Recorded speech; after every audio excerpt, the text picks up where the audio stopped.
Okay. Let me know if YouTube changes from... Yeah, let me know if YouTube changes from stream finished. Oh, it's actually streaming right now. Nice. Now in YouTube, check the preview window. Do you see your video there?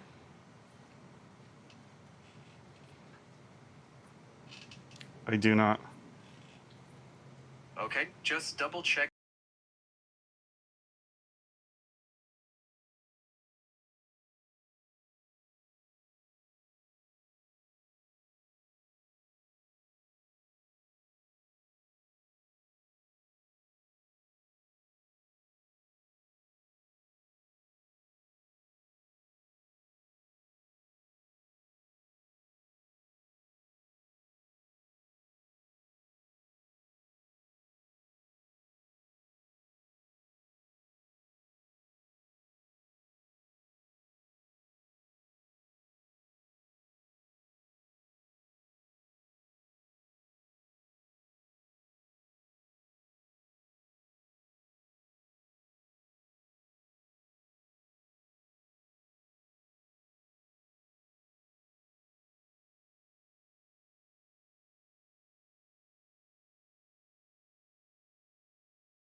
In YouTube, and you should be all set. Nice work.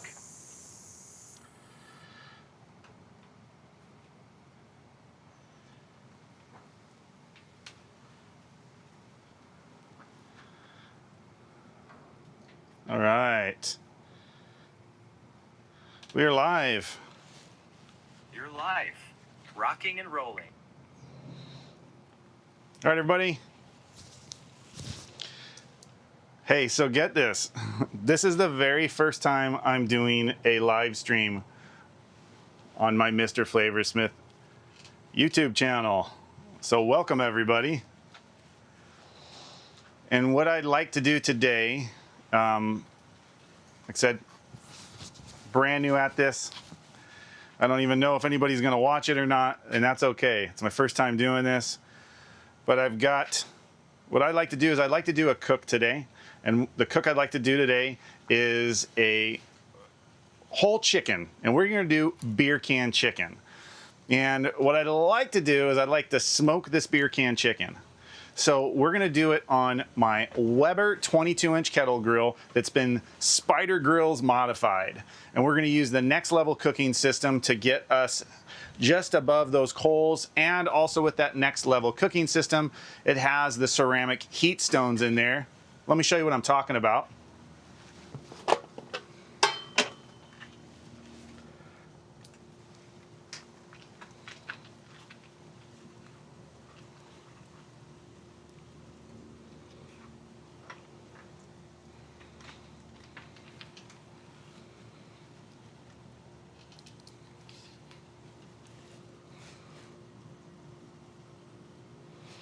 There we go. That's our next level cooking system that's in there, okay?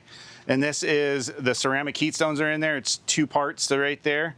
And underneath it is a bed of coals that I previously used already, some Jealous Devil lump coal. Let me show you that. I just pull this out. And as you can see right there, the spent coals are underneath. So we're actually gonna put this on the bottom of the 22-inch kettle cart. And I've modified this 22-inch kettle using, like I said, the Spider Grill stuff. And part of that was actually doing the kettle cart.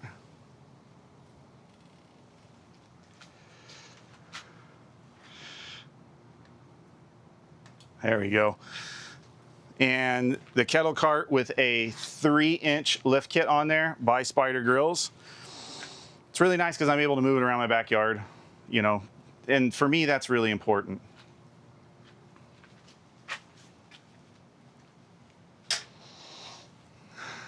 Sorry, we had a little drop out there. So for me, that's really important to have that kettle cart, just because it's on 3 locking, rolling, swiveling casters, so I can easily move it around my backyard. I love it. Anyway, as you can see, we have spent coal in there. All I'm gonna do is I'm just gonna reuse this coal, because the last cook, what I did was I went through and I closed the bottom vent completely, and I closed that top vent completely, which killed all oxygen in and out, all airflow in and out of the kettle, which totally died down those coals, so we could use it for today's cook as well. I mean, that's pretty cool. You could do that. I love that. So I'm really taking advantage of it. And on the last cook I did with this, I'm trying to even remember what it was that I cooked, but I want to say it was about an hour long or something like that. And so with that, an hour long, and that's all the coals that were spent in there. Let me get you a little bit closer on that.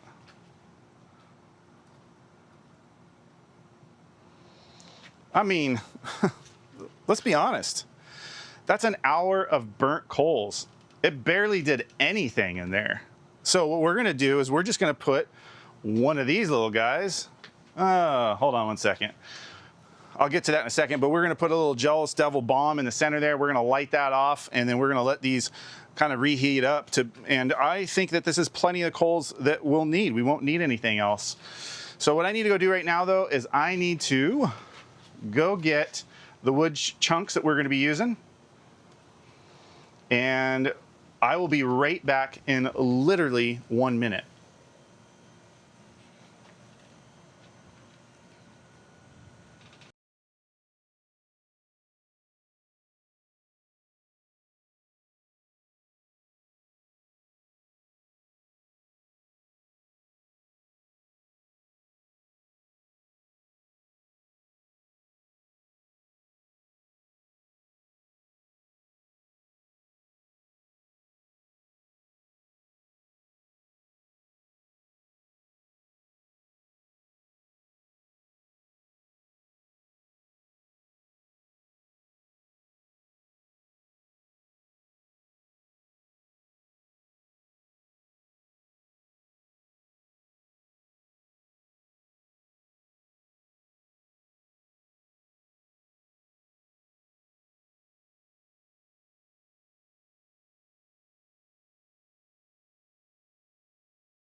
All right, and I'm back.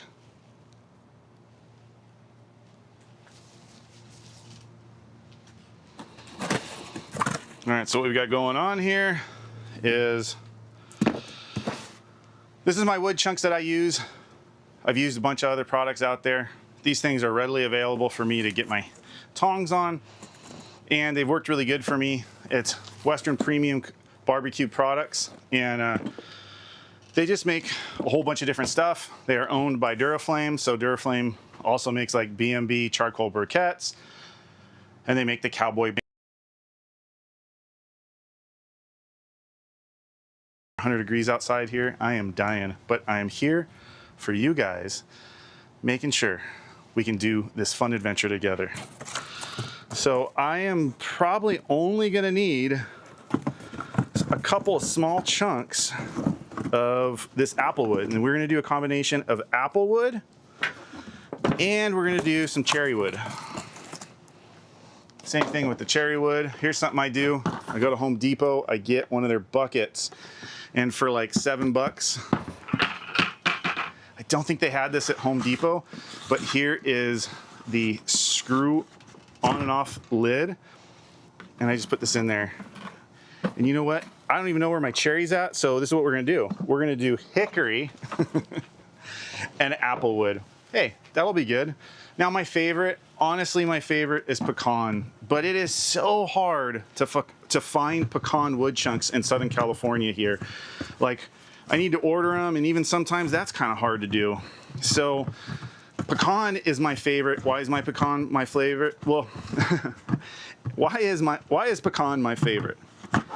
I tell you what, it just gives the best smoke flavor. I mean, when I think of smoke, it's really like, Hickory is pretty awesome. Don't get me wrong. I really do like hickory, but pecan has something about it, especially when it comes to beef, but it works on fish, it works on poultry, works on beef, works on lamb, works on everything. I think pecan gives the true hearty flavor of smoke that everybody is always after when they're smoking something. And I'm very excited. Pretty soon here I'm going to be working with a company that actually makes pecan pellets. So I think pretty soon here. So hopefully they're on the way. And there's some other things as well that they're working on, I'm told. So pretty exciting. But for now, applewood and hickory. Let me show you how these are going to go on here.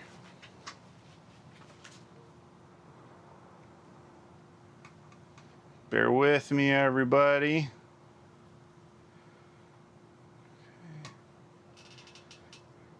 Okay, let's get over to the grill here.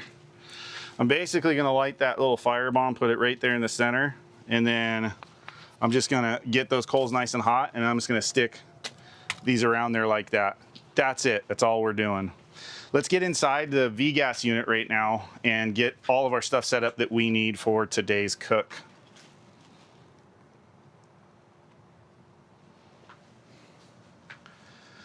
And I will kind of spin you guys around here a little bit and show you what a V-gas is. Vertical grill accessory storage system. This is where I keep all of my grilling essentials, okay? So all of my utensils are in here.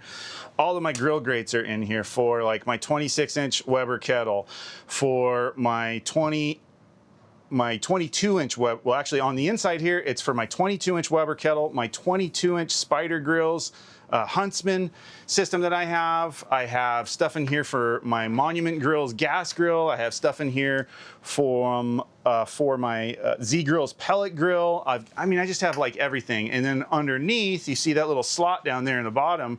Well, over here in the front, it's fully open as well. And I put my 26-inch Kettle grill accessories in there. So my grill grates, I have like this huge 24-inch, I believe it's paella pan that I use as a heat deflector. If you follow any of my content, you'll know that I use a heat deflector for a lot of my stuff. Just it gives me the maximum amount of working space with my grill without getting hot spots and burn spots on my meats. But here it is, let's open it up. See, this bad boy's packed. And you can't see everything in here. I know it's probably a weird angle. Let me see if I can get you a little bit closer and show you kind of like the overhead of what everything is. Yeah, let me just see. I'm gonna take you off real quick. I'm gonna go handheld. But this is what we're looking at, okay? That's the inside of the V-gas unit right there. And I have a lot of stuff in here. I put my grill mats in here, so I only need one of those. We'll take one of those out right now. I'm gonna be needing my nitrile. These are my gloves. Okay, so I'm gonna be needing these. I use these. And then always, there it is, my paper towel holder. I'm gonna be using that. All right, then what else I need here? Oh, there's my Boom Fire Starters by Jealous Devil. Gonna be using that. Oop, what else do we need? Oh yeah, right in here.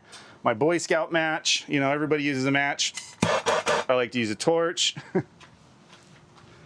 And then what else am I gonna need there? I think that's pretty much it. I don't think I even need gloves. Yeah, I'll take my gloves out real quick because, you know, you never know when you need gloves. And we'll try the newer ones today. Why not? Okay, cool. I'm gonna put you back up here, get you set back up. There it is though. That is the V-gas. Super awesome, rolls around on 4 swiveling casters, 2 of them are locking. I mean, kind of like a game changer when it comes to backyard organization for your grill system. I highly recommend these. It's not cheap, but hey, if you are like me and you really enjoy the passion for barbecuing and grilling and everything, and you're back here all the time doing it, it's worth the investment. I have literally thousands of dollars and thousands of dollars of gear in here that I don't want getting rusty or messed up or broken, especially ceramic stones. So it's all in here and it's nice and safe. Okay.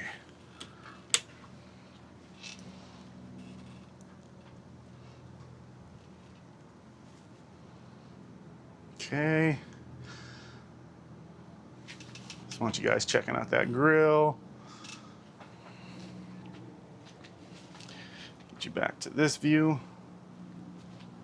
There we go. Organize my area just a little bit over here. Let's get this fire going.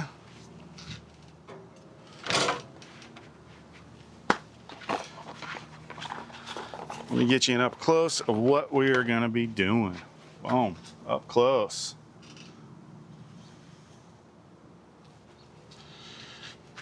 Look at that cute little bomb right there. I tell you, man, these things, they put off a flame, like without a doubt.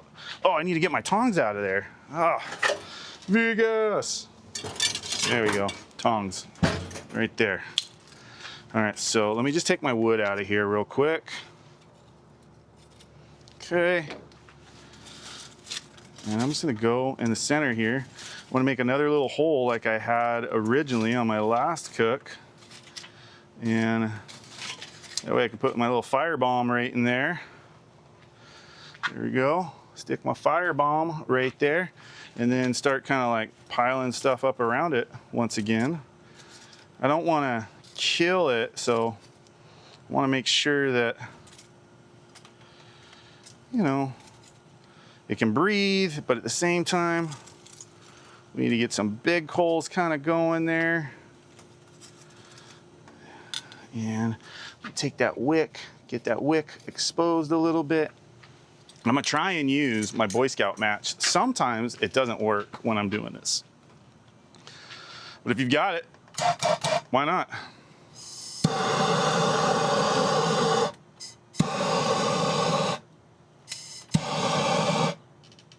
Ooh, there we go. Perfect. Loving it. I'm just gonna make sure the top vent is open right now. We're just gonna have it fully open right now. But we're gonna keep this whole thing open because it's gonna take about 15 minutes for these things to get where I want them to get in the temperature. So I'm just gonna let that bomb fully ignite on fire. So right now it's just burning down the wick. But once it hits that bomb, in about 3 minutes, you're gonna see a big old flame here. And it lasts a while, but I like it to really get lit nice and good. And then I go through and start stacking and moving things around and piling it on top of it and getting a nice, good hot fire in here. Because as you can see, I'm using a ceramic Kamado insert in here, and I want this to get up to temperature. Yeah, the walls of the kettle on the bowl and the lid, I mean, they're not thick, and this Spider Grill's Webcraft, I mean, it's about the same thickness of metal. It's not thick like on the Huntsman, which is 5mm. This thing is way, way, way, way thin, just like the rest of the kettle. So it won't take forever for this to get up to temperature, but I do want those stones to get a little bit of temperature going. So we're just gonna kind of watch it for the next 5 minutes, see what everything's like. I'm gonna put my fire bombs away. And let me just see right here. Oh, check it out. Awesome. Look at that. We've got someone that joined us. And this is Giovan, I think is your name. You say on your first question, is that the Huntsman or the kettle with the Spider Grill's overload of accessories? That is the Weber 22-inch kettle with, as you said, the overload of Spider Grill's accessories. So on there, it's got the Webcraft center ring system, okay, and that allows the full ecosystem of Spider Grill's accessories to be used. On there, you can see I actually have the side tables. Those are the folding side tables. So that is another accessory you get that bolts onto there. They're really handy. They just fold away super easy. And you can also remove them, like just lift up and kind of pull out, and you can fully take it off. They're really cool because on one side, actually on both sides, you have like this spice rack holder thing that's there. I'm not sure if you can kind of see that, but it's up towards the front right here, the spice, and it also holds your utensils as well. It's got like just a couple spots for you to hook your utensils on there. And so on both of them, they have that, and you can locate those on the front, the back, or the side. You choose what you want. That's really cool. And then on one of them underneath is actually a paper towel holder. I don't use that because the paper towel holder I prefer is a single one-handed pull, you know, type thing, so I can easily operate this with one handle.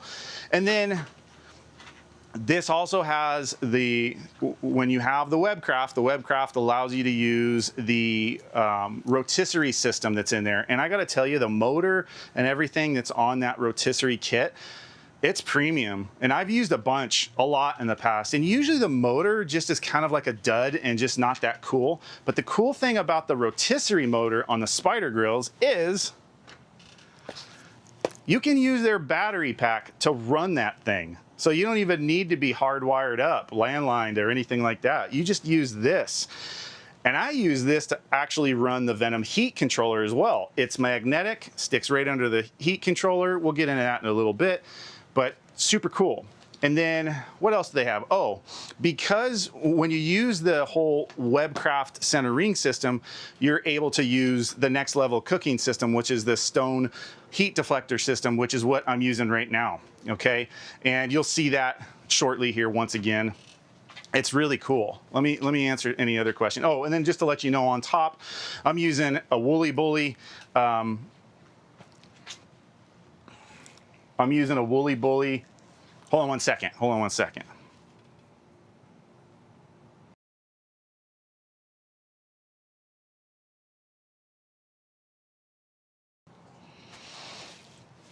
So then I'm also using a Woolly Bully on the lid right here. And what that does is it just allows for less thermal heat loss. Okay, so when I'm cooking low and slow cooks and I want to hold a steady low temperature, that helps me do it in combination with the Kamado ceramic insert on the inside there. Let me see if I can answer any more of your questions. And then another quick question. You said, quick question for you, sir. The only fire ceramic insert you were using, it only works for the 22-inch kettle, but can it work on the 26 as well? Great question. And yes, it absolutely can work on the 26-inch. That bowl that's in there, that's a pretty decent sized bowl, so it will hold a lot of coal. And what I'm trying to find right now is a ash basket, is a coal basket that will actually fit in there. I need that. I haven't been able to find the right size yet. I have one for my Huntsman, but I haven't found one for this yet. And what that allows you to do is to shake out all your old coal and then you could use it again. But yes, to answer that question more specifically, that fire bowl that's in there, that ceramic Kamado insert, will work on the 26. It's not going to fit perfectly, but I mean, it fits inside there perfectly, but it's not going to fit all the way up against the edges. But that doesn't matter. The name of the game with this is mass. If there's a lot of mass that needs to be heated up, then that mass, once it gets to temperature, is going to hold that temperature. And it really works as kind of like a buffer to where you're not going to spike so high in temperatures and you're not going to get super low temperatures real quick. Where with the kettle by itself, because it's just a thin gauge metal on there, once that fire starts dying down, that bowl, that metal responds right away. But by having that ceramic insert in there and the Woolly Bully fitted insulated jacket on the top, works out great. And I've used that very same Kamado insert on my 26-inch, and my 26-inch kettle also has its own Woolly Bully, because Woolly Bully now makes one for a 26-inch kettle cart as well. Super, super, super cool. Let me see about any of your other questions here real quick. Okay. I'm hoping they make those Spider Grills accessories for the 26-inch. Okay, so here it is. On the 26-inch, I have not done it, but I have been told that the Venom heat controller will work on the 26-inch. Now, I heard someone say there needs to be a modification to it, but I have not validated that one yet, so I don't know for sure. I've never done it myself, but it makes sense that it would work because it also works on like the Weber Summit Kamado grill they have. So that works on there. And now Spider Grills is making a cart for the 26-inch Weber kettle as well. And I'm telling you, the cart, it's a game changer. So here's the deal. When I weigh down my 22-inch Weber kettle with the standard legs and wheels that come on that Weber 22-inch kettle, and I've got all that weight from the ceramic in there and everything, it kind of feels a little wobbly. And like, especially sometimes I'll put like the rotisserie ring in there to extend everything a little bit higher. Not so much for the rotisserie, it's the pizza rotisserie combo ring. You'll see it in a lot of my other videos. I use it all the time, but I use it to just extend my grill grate surface away from that heat source. And it also allows me to put that Paella 20-inch carbon steel pan in there that I use as a heat deflector. But when you get everything in there, it kind of gets a little wobbly. You throw this cart on there, wobble gone. It is a super solid cart for it. I recommend it for the 22-inch and now the 26-inch. Let me see another question. Oh, and then, so they don't make, Spider Grills does not make a Webcraft as of yet for the 26-inch kettle. It does not, it's not on there yet. But I would imagine now that they came out with their large Huntsman, I'm kind of thinking that giant Huntsman, I'm kind of thinking they might end up doing it sometime. Maybe we'll see it in 2027. I don't know. I will be one of the first people that can grab them. I will get one of those for sure. Let me see about next questions here. And then we have Pella Guy, how you doing? I did my first overnight low and slow with the Kettle, Venom temp controller, and only fire ceramic insert.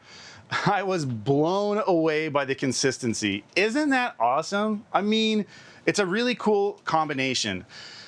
Yet again, going back to that just pure mass of the ceramic stones, it just helps with the spikes and just really stabilizes your cooks. It's awesome. Combine it with the Venom heat controller, awesome. Very cool. I'm glad that you shared that with everybody. Super awesome. Let me get on to the next one. Hey, oh, hey, well, what did you cook on there? Like, I want to know. I mean, you were blown away by it, but like, what did you cook on there? All right, next question. I ended up getting a Master Touch 26-inch. Very cool.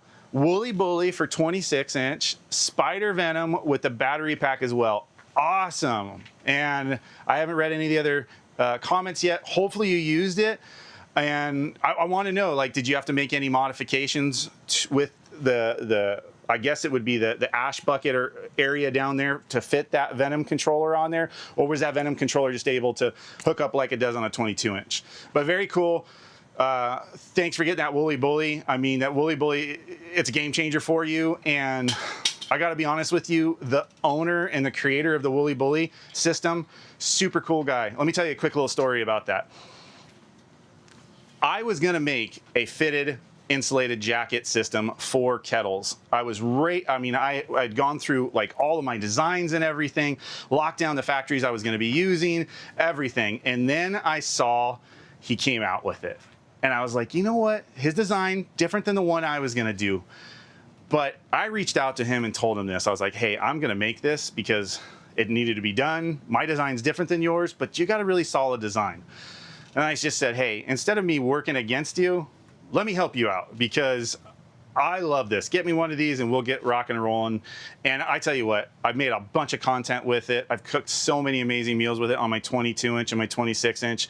And I live in Southern California. It is hot. It is 101 degrees out here today. It's always hot here. A lot of people think that the Woolly Bully is just meant for cold climates, although it would really stand out in the cold climates. Here in the hot climate, it works amazing. And it's just because that metal's so thin on those kettles. It works. And when you pair it up with that ceramic Kamado insert, perfect. Very cool. All right, let me get on to the next one here.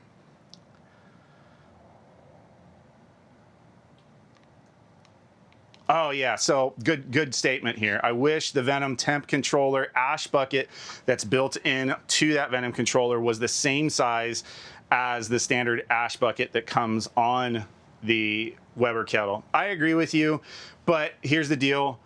I've done tons and tons of cooks with them, and I clean out my system every single time I use it. So I think that's really the thing there, is just clean it out and you'll never overfill it. And I never ever see to where I can see some people might get a little worried where they're like, well, but hey, if that ash gets close and it gets really full, then the fan's gonna suck it up and bring it into the chamber and put it all over everything. I haven't had that experience, but yet again, I clean it out after every single cook.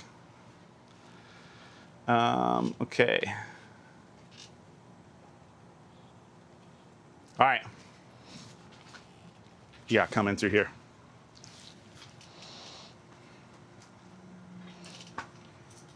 So everybody, I just wanted to introduce you. If you're not familiar, if you haven't been watching my channel, haven't watched my videos, I want to introduce you to my son, Junior Flavorsmith, right here, otherwise known as Kamado Kid. the Kamado Kid. There he is. So Junior Flavorsmith, how old are you?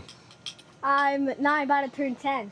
I'm so happy you answered that because I would have answered it correctly. Anyway, so the Kamado Kid here, he has gotten into grilling with me. Him and his little brother, which is Mini Flavorsmith, they both love cooking. Mini Flavorsmith will come out here and help me just kind of turn things over and over again. The Kamado Kid, he's got his own little Kamado. It's a 15-inch London Sunshine Kamado, and he loves it. It's very cool.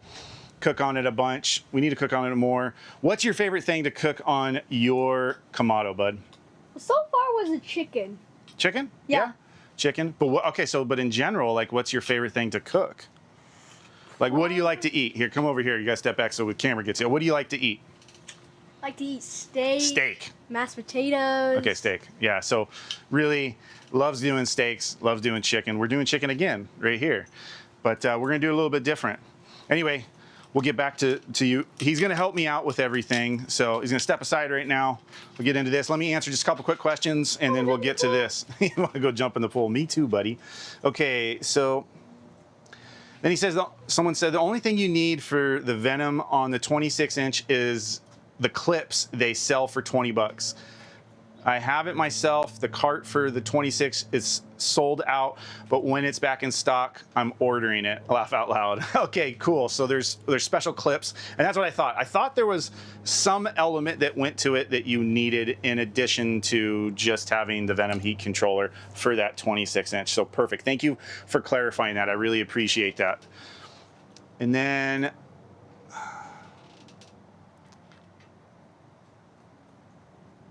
oh, very cool.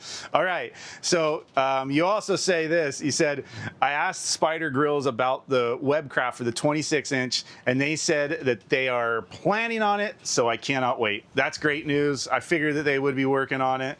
I can't wait for that either.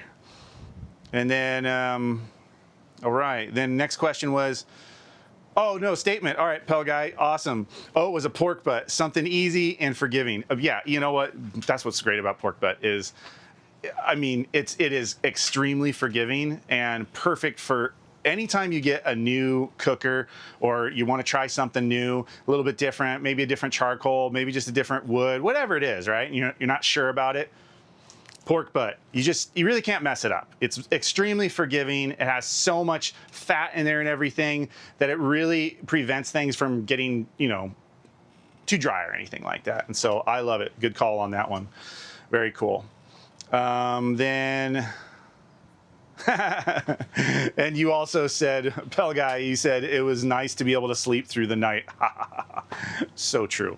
Very cool system. This allows you to do this. The tech that Spider Grills came up with when it came to that Venom heat controller, kind of a game changer.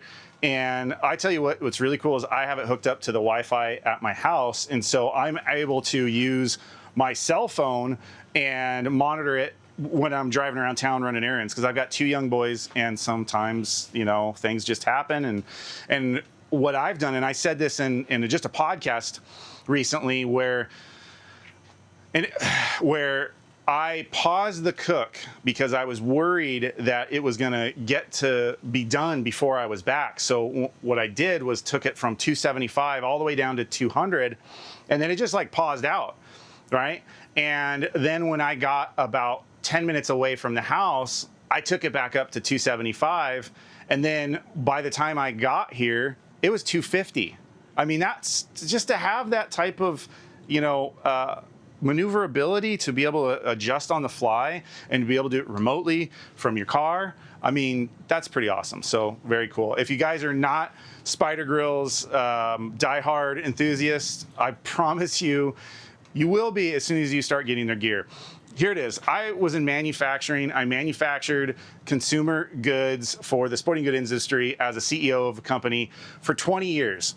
And I have manufactured stuff overseas. I had 2 of my own factories I built with my bare hands in the north side of Los Angeles County.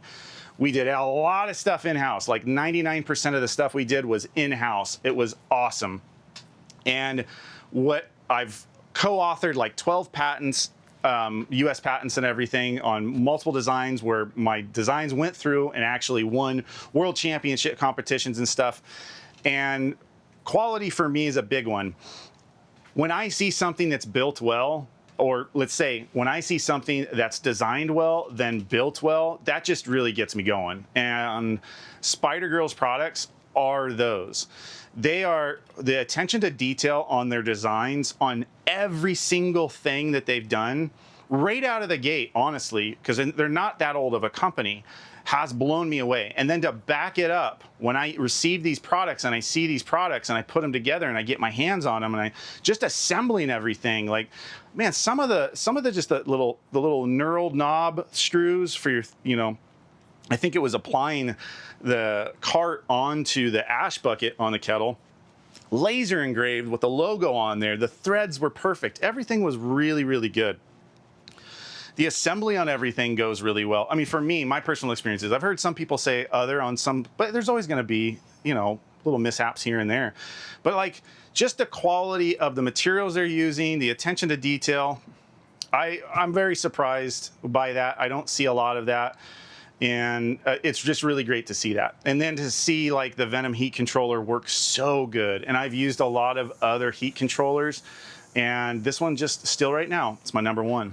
All right, let me get to some other questions real quick, and then I'm gonna have to pause. I'm gonna have to get to the cook. Pork butt, let's see, it was nice to be able, okay. Okay, so what am I cooking? Next question, here it is. It's gonna be a whole bird. We're gonna do beer can chicken. I'm gonna get to that right now. Let me just answer a couple questions real quick and we'll get back. Besides spider grills, Venom, and the cart legs, what are some accessories you recommend for the 26-inch kettle? You did a video for the 22 with so many accessories, would like to see the same thing for 26. So I'm still building my whole arsenal of 26-inch grilling accessories. I've reached out to a couple different companies, like Hunsacker makes a ring for it that I really want to, you know, get my hands on. That would be great. You know, there's a couple different grill grade options. I'm working with a company that I think will be providing me some of that stuff too. I just want to see all, it's expensive. It's really expensive to get all this stuff together and do this. I spent a ton of money on that 22-inch video I did because it was just tons of accessories. So I am working on it. It is in the pipeline. It is in the works. As soon as I get a few more things, I'll do a video, and then next year I'll do another one once I acquire more stuff. So it is in the works. Thank you for that, though. And thanks for watching the 22-inch content, too. Really appreciate it. And then, hello, Edward Brown. Awesome. Thanks for joining. I have a Master Touch 22. Let me just do this real quick, guys. I'll get back to these questions in a second here. Okay, so here we go.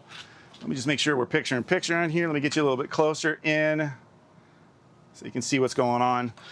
Okay, these bad boys, good for the next step here. We're gonna put some of these big boys up top here. You can see, look at that thing, man. That one little firebomb, I told you, it's pretty amazing, right? Okay, so now we've got a good hot bed of coals on the bottom there. I'm just gonna close this top. Just close the lid. I'm gonna make sure that our Venom controller, that our door on the bottom is closed. And I'm just gonna let this kind of go for a little bit. Okay, let those heat up. And now, let me get over to this real quick. Okay, so I gotta clean up things just a little bit for you guys. I apologize, my first time doing a live stream, so it's not something that I am used to. We will say that. Not something that I'm used to. And you know what I'm gonna do though, real quick, is I'm gonna put, yeah, hold on one sec.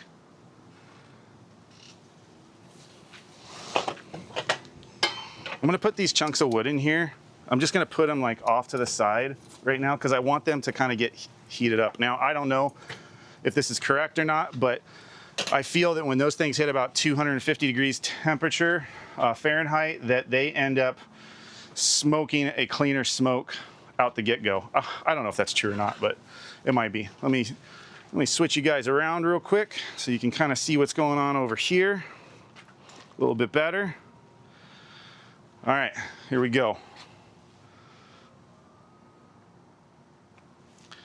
Beer can chicken. Let me get my nitrile gloves on. See, normally I'm able to edit all this stuff out, but live streaming it, I gotta do this all on the run. One of the most important things. I'm just using a Coors Light right here. I mean, I should be drinking it, but I'm not. We are using it to just add a little bit of moisture inside that bird, and it'll kind of actually go all around with inside that cook chamber. But it's gonna sit right on that, so that's pretty cool, right? All right, and I don't know where you guys are at in the world. You can pick this stuff up online or at Walmart. I love Fire and Smoke Society. They make a ton of really great spices and rubs and everything, just lots of cool stuff. And this is the Superbird roasted chicken rub. We use this stuff all the time, and for this, I just felt it made sense, so why not? And there's our bird. And you can do, with poultry, I normally do like a wet brine for like overnight. I'll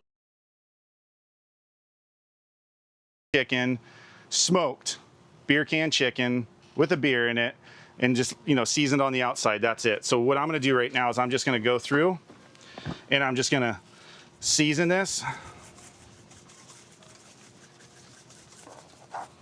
And I'm probably gonna run more seasoning on it in a little bit. You know, after it starts getting cooking and gets a little juicy. Well, we'll see. Actually, it's smoke, so it's probably not gonna get juicy, to be fair. That doesn't normally happen. But I'm not so worried about, like, I don't know, the outside of it all. Like, I want it to look pretty, but, all right, there we go. And we're just gonna stick it on there. Oh, I'm sorry, ma'am, sir, whatever you were. I appreciate you and everything that you have sacrificed to bring us your deliciousness. So thank you for that. Okay. All right, that's pretty good. I like it. What do you guys think? Let me spin her around.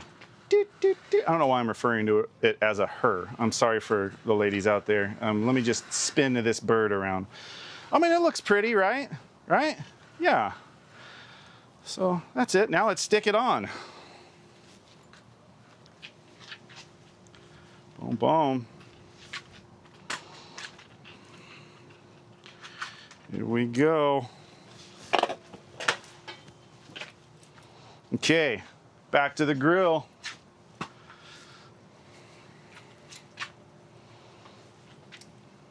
You know what I would like to do? We're gonna get this Venom heat controller going real quick here. So here we go. Bear with me. I think I might even go handheld on this for you.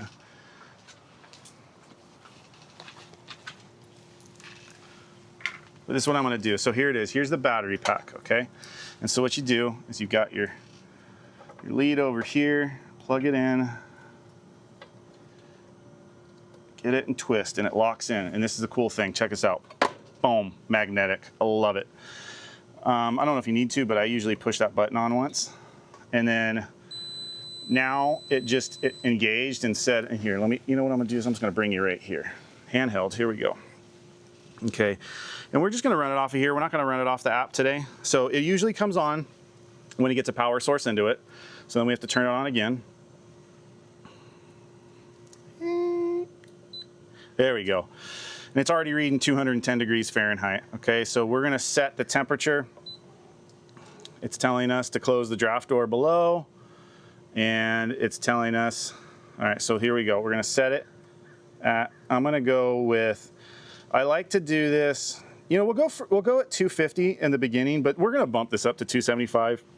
And at the end, we might hit like 325. And then you just hit this once. So here's the thing. If you wait too long, it like kind of redoes it. So I have to redo it again real quick. You gotta be a little quick on it. Okay, so 250, and then I hit that one more time. There you go. Now it's set. Now it's telling me to close the top. Okay. Look at that. It's blowing around doing its thing. I'm gonna move that wood chunk out of the way because I don't really want it to catch on fire yet. Which it's doing. And these guys are already smoldering over here. I don't want that. There you go. I want those pieces to get a little bit warmer. So we're gonna give that like 2 minutes. We're gonna close this. We're gonna do exactly what it said up top here. So we're gonna do it to 1/4 of the way. Now this is really hot. It's hot air coming out of there. All right, I just need to, fan just turned off. And the reason why the fan just turned off was because it probably got within like 10 or 15 degrees of the targeted temperature, you know, so it's probably going to be, yeah, okay, so here it is. So 250. So yeah, like I said, it just, once it gets around 15 degrees of it, it turns the fan off. But we got it going.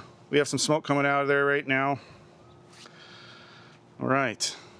I just want those coals to heat up a little bit more for like 1 more minute, and then we will get everything put back together.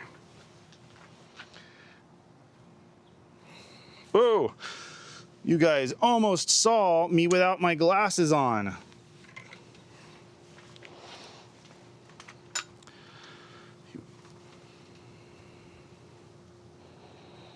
I'm sure someone will ask, why do you have to wear the glasses? This is my Clark Kent identity. I can't give away my true identity. All right, cool. Let me answer some questions real quick, and then we will put everything together, let those get up to temperature. Question. I have a Master Touch 22 with the Only Fire smoke chamber and pizza oven rotisserie attachment based on advice and older vids of your video. Oh, well, that's not a question. Awesome, very cool. You have great products there, and you will not be disappointed with them. I can promise you that. Next one, Ed Brown. Tried the rotisserie tonight, UK time, for the first time, and made some great chickens for the family meal. Great advice. Awesome, right? So much you can do with chicken, so much you can do with a kettle and chicken. Super cool. I'm glad that worked out for you and your family. Very, very cool. And thanks, Edward, for coming in and joining in on this adventure today. I really appreciate it, buddy. And thank you from all the way in the UK.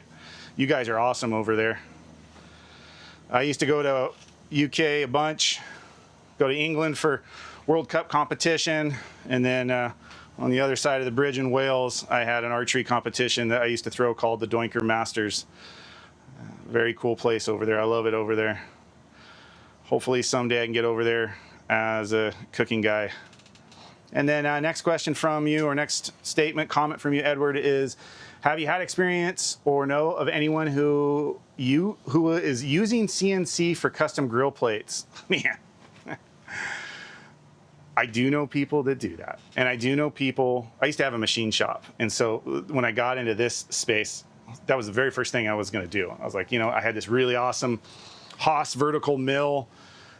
I could bust these things out all the time. But then I started seeing people with water jets were doing really cool stuff with them too, as well as plasma cutters, and then obviously lasers as well. So I would say probably the more affordable thing to do, well, no, I mean, a good CNC mill will do a really cool job if you have a big enough cutting table, because, you know, it's pretty big, you know, those grill grates.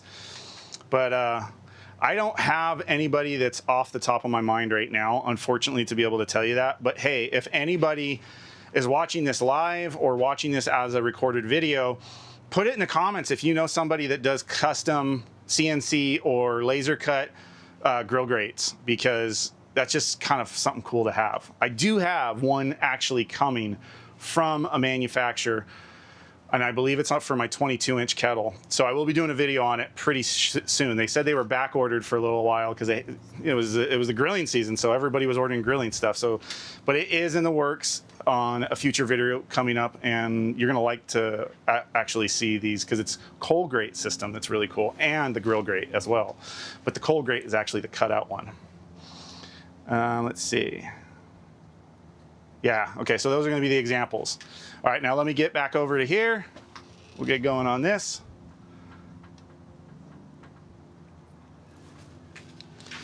Now we can open this up. Oh yeah, nice and hot. There we go. We can move these guys around, okay. Cool.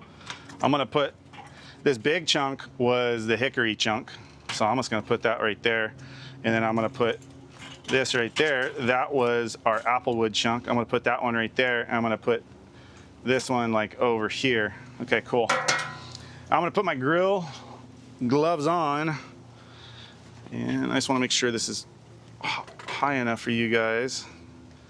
Sorry about these adjustments, but I don't wanna scorch my camera, but I want you guys to be able to see. A lot harder to do when you're doing this live.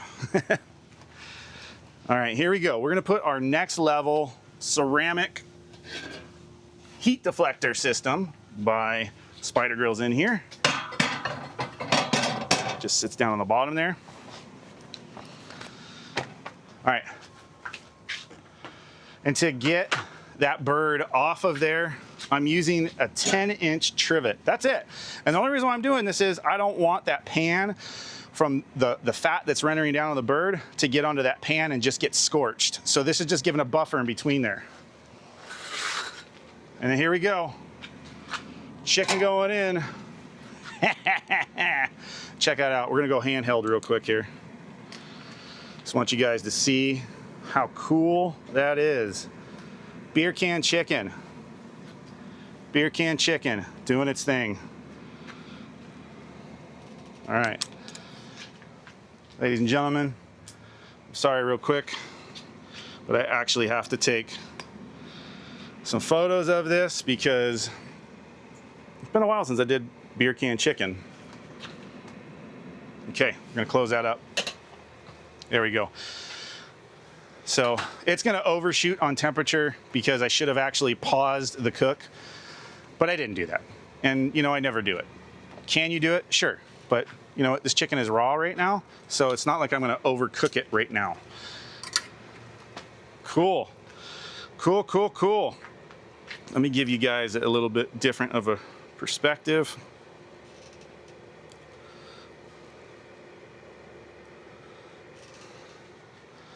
Rocking and rolling, saying 193 degrees Fahrenheit. Oh, so the fan just kicked off right now. Check it out. Just kicked off. We're at 203 degrees, 204. All right. We've got smoke coming out the top. Check it out. Yeah, it's a little bit of a dirty smoke right now, but you know what? In about 10 minutes here, that will end up coming out much, much cleaner of a smoke on there. Let me get to that real quick. So we got a lot of pros on here all the time. Thank you all you pros. For the novice, the newbies, what is a dirty smoke? Let me tell you what a dirty smoke is. A dirty smoke is when you see the smoke coming out of there and it's a big white cloud, okay? That's a dirty smoke, all right? It's too much. Take it one step further to like an ultra dirty smoke and you start to see color. Usually you see a yellow tint to that smoke. Is it bad? Kind of depends on what you got going on, right? And how much time you have. So if it's a product, this piece of meat that has a lot of fat on it, it's gonna render.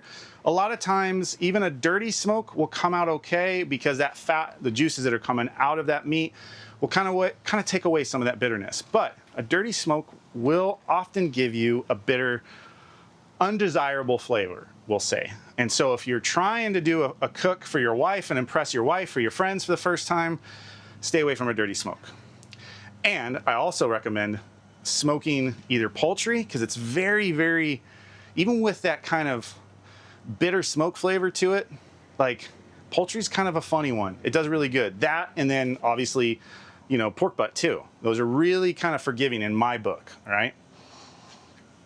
So that's what a dirty smoke is. And what we're after is a very clean, low, almost, you barely can see the smoke coming out of there. That's a clean smoke. And that's gonna give you just that right amount of smoke flavor that you want on whatever you're cooking without making it too bitter, okay? So that's what we're always after, is that clean smoke. Like I said, I've messed around with this a lot, and also on my pellet grill. I mean, my pellet grill produces some crazy amount of smoke, but it depends on what you're smoking, right? So if I'm doing like smoked meatballs or something like that, that's high fat, or burgers or whatever it is, that dirty smoke gets kind of diluted and washed out by that rendering fat. So you're okay, right? That's my personal experience. You might have something completely different. By all means, hey, share it, leave it in the comments. Let me get to some of these questions real quick. Actually, before I do that, what is our internal temperature we're after? So on the breast, we're looking for somewhere around 165, 169 degrees Fahrenheit. My family likes poultry cooked a little bit more well done. So if it hits 170, I'm still okay. I don't think there's gonna be a problem with it. It's not cooked over direct heat. So what ends up happening if you have it cooked over direct heat, a lot of that moisture just gets pushed out of all of that meat real quick. When you're doing it indirect like this is a different game, okay? You've got a little bit more room for error, okay? The meat usually comes out way more moist than with a direct cooked. So that's why this is such a cool thing to do. Don't get me wrong, I love live fire cooking and I love direct cooking, but this is it's just something different, okay? Let's see what else we have here for comments coming in. And guys, ladies and gentlemen, thank you so much wherever you're at in the world. I really appreciate you joining in on this live stream, very first live stream. So you guys are breaking history for me on the channel, which I'm about to hit 10,000 subscribers. So if you have not subscribed to the channel yet, please do me a huge favor. Subscribe to the channel. I want to hit 10,000 so bad, and I am less than 200 away from doing that. And my birthday's coming up, September 1st. My goal was to hit 10,000 subscribers by my birthday. I'll be 45. That will be the best birthday present anybody could give me. So thank you everybody that has supported the channel for the past 2.5 years and all my crazy cooking barbecue vlog style videos, because I know they're long. So I really do appreciate it. You guys are awesome. I love doing it. The only reason why I'm doing this, it's not like I make a ton of money doing this. I do this because I want to set an example for my 2 young boys on, hey, do what you want to do what you love to do, find something in life and be passionate about it and just go for it. And so that's kind of what this is. It's setting the bar. It's kind of leading by example for my 2 boys, and they love this. Mini Flavorsmith and Junior Flavorsmith, they love being a part of this. So thank you so much everybody so far. I really do appreciate it. My wife does too. You make my wife very happy, because I spent a lot of time in the backyard cooking stuff, and she's like, is it worth it? But she knows it is. All right, here we go. Next one here.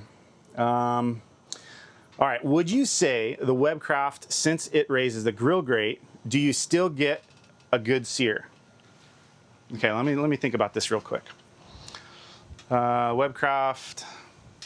So here's the deal. You might want to watch, I don't think it was my last video. I think it was 2 videos back. And I think I was using the Huntsman, because I had just done a 3-inch lift kit on the 22-inch Spider Grills Huntsman. And I did, they were super thick, 2-inch, I measured them out. They were 2-inch thick pork chops, bone-in pork chops. And I did a reverse sear on them. So what's really cool about the Webcraft, and not just the Webcraft, but also on the Huntsman, is the fact that you can do 2 different levels. So what I did was I had my bed of coals over to one side, right on the bottom, okay, on the grill grate there, on the coal grate. So this was on the Huntsman. And just a few inches up from that coal grate was the grill grate, okay? And I just had one right there. And then because I have the multi-level system in here and on the Huntsman, I was able to then have another indirect cook over here. And I used a ceramic stone over here to make sure I didn't get any heat come up from the bottom. The heat was only coming up and going, maybe under the protein and over the protein, and then exiting out over here on the top vent. And so that allowed me to do kind of similar to what we're doing here, an indirect cook to get the internal temperature, because they're thick. And here's the thing, with like a really thick piece of meat, you need to get that internal temperature, you know, up slow and low, okay? So you have to be using some sort of wired or wireless thermometer system, something that you can probe these with. And then once I hit, so pork's a little bit different than beef. I like it to cook it a little bit longer, but I think once I hit like 132 degrees Fahrenheit, I then reverse seared them directly over the lower level hot coals, right above those hot coals. And it worked out really, really good. It took a little bit longer, and I kind of thought that beef and pork, they act different, just as poultry is different too. I thought that reverse searing it was going to get it to that desired internal temperature of about 146, 150 degrees Fahrenheit. That's why I like my pork at. And it took a long time, actually. It took a long time for that to happen. And I just think it's because with pork, you don't have that intramuscular fat like you do in beef. You just don't have it. And so I think you're having to go through that dense meat. And so it takes longer for it to cook. And so that was kind of something you'll see. I went back and forth. I'm like, it's not there yet. It's not there yet. Flipping. But when you are direct cooking over hot coals, that's what you have to do, is you just got to kind of keep flipping them, like maybe every 30 seconds, but often it's more closer to 15 to 25 seconds where you're flipping them. Depends on how close it is to those coals, how hot those coals are. So I actually think, so let me get more precise on that question. Yeah, so you still get a really good sear. Still get a really, really good sear. Now with this one's gonna be a little bit different, right? So I don't have it set up like this, so you're gonna probably have to log into another cook I do when I'm using the Webcraft, because on the Webcraft, so this is probably the way I would do that, is I would probably use like the Weber coal baskets or something, and I would put them all the way up to the side and just stack that coal up as high as you can get it, right? And just mound it over, just bank it all to one side. And then over that, you know, and using the multi-level, next level cooking system that goes in that whole Webcraft, it should get you pretty close, honestly. I mean, you don't need to be right over the coals. And if you're ever in question about any of that, also get yourself a decent infrared heat gun, okay? And when I say decent, you don't need to spend hundreds of dollars, but maybe go spend 40 bucks. Get one that's a high temp, because a lot of the heat guns only go to like 700 degrees Fahrenheit, 700 degrees. I have one that goes to like 3,400, and I think I spent like 40 bucks on it. I have it in my Amazon store, so let me just, let me do this real quick for you guys. Whoa, sorry. Let me do this real quick for you guys.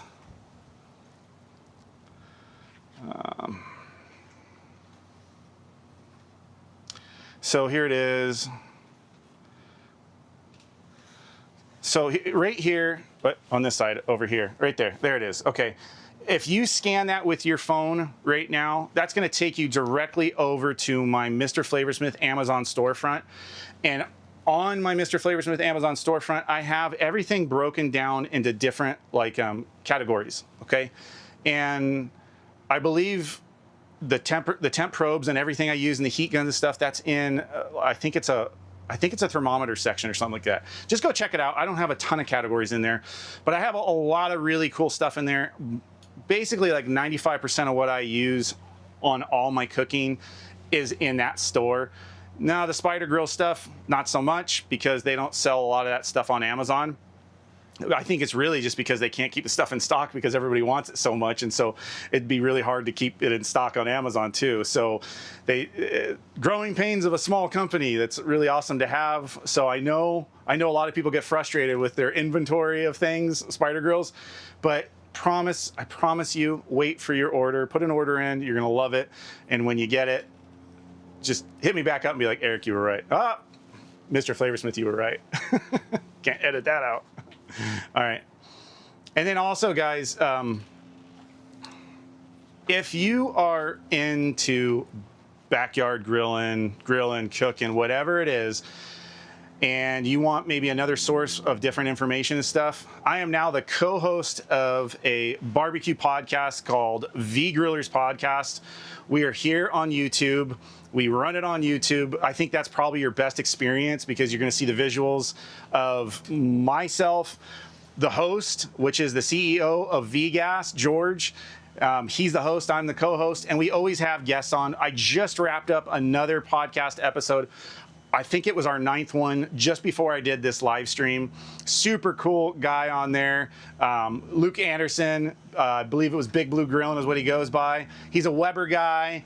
He does a lot of stuff with Weber, like different events and everything. We had him on the show. We just talked barbecue and had a blast. So check that out. We're also on Spotify as well as Apple Podcasts. That's V Grillers Podcast.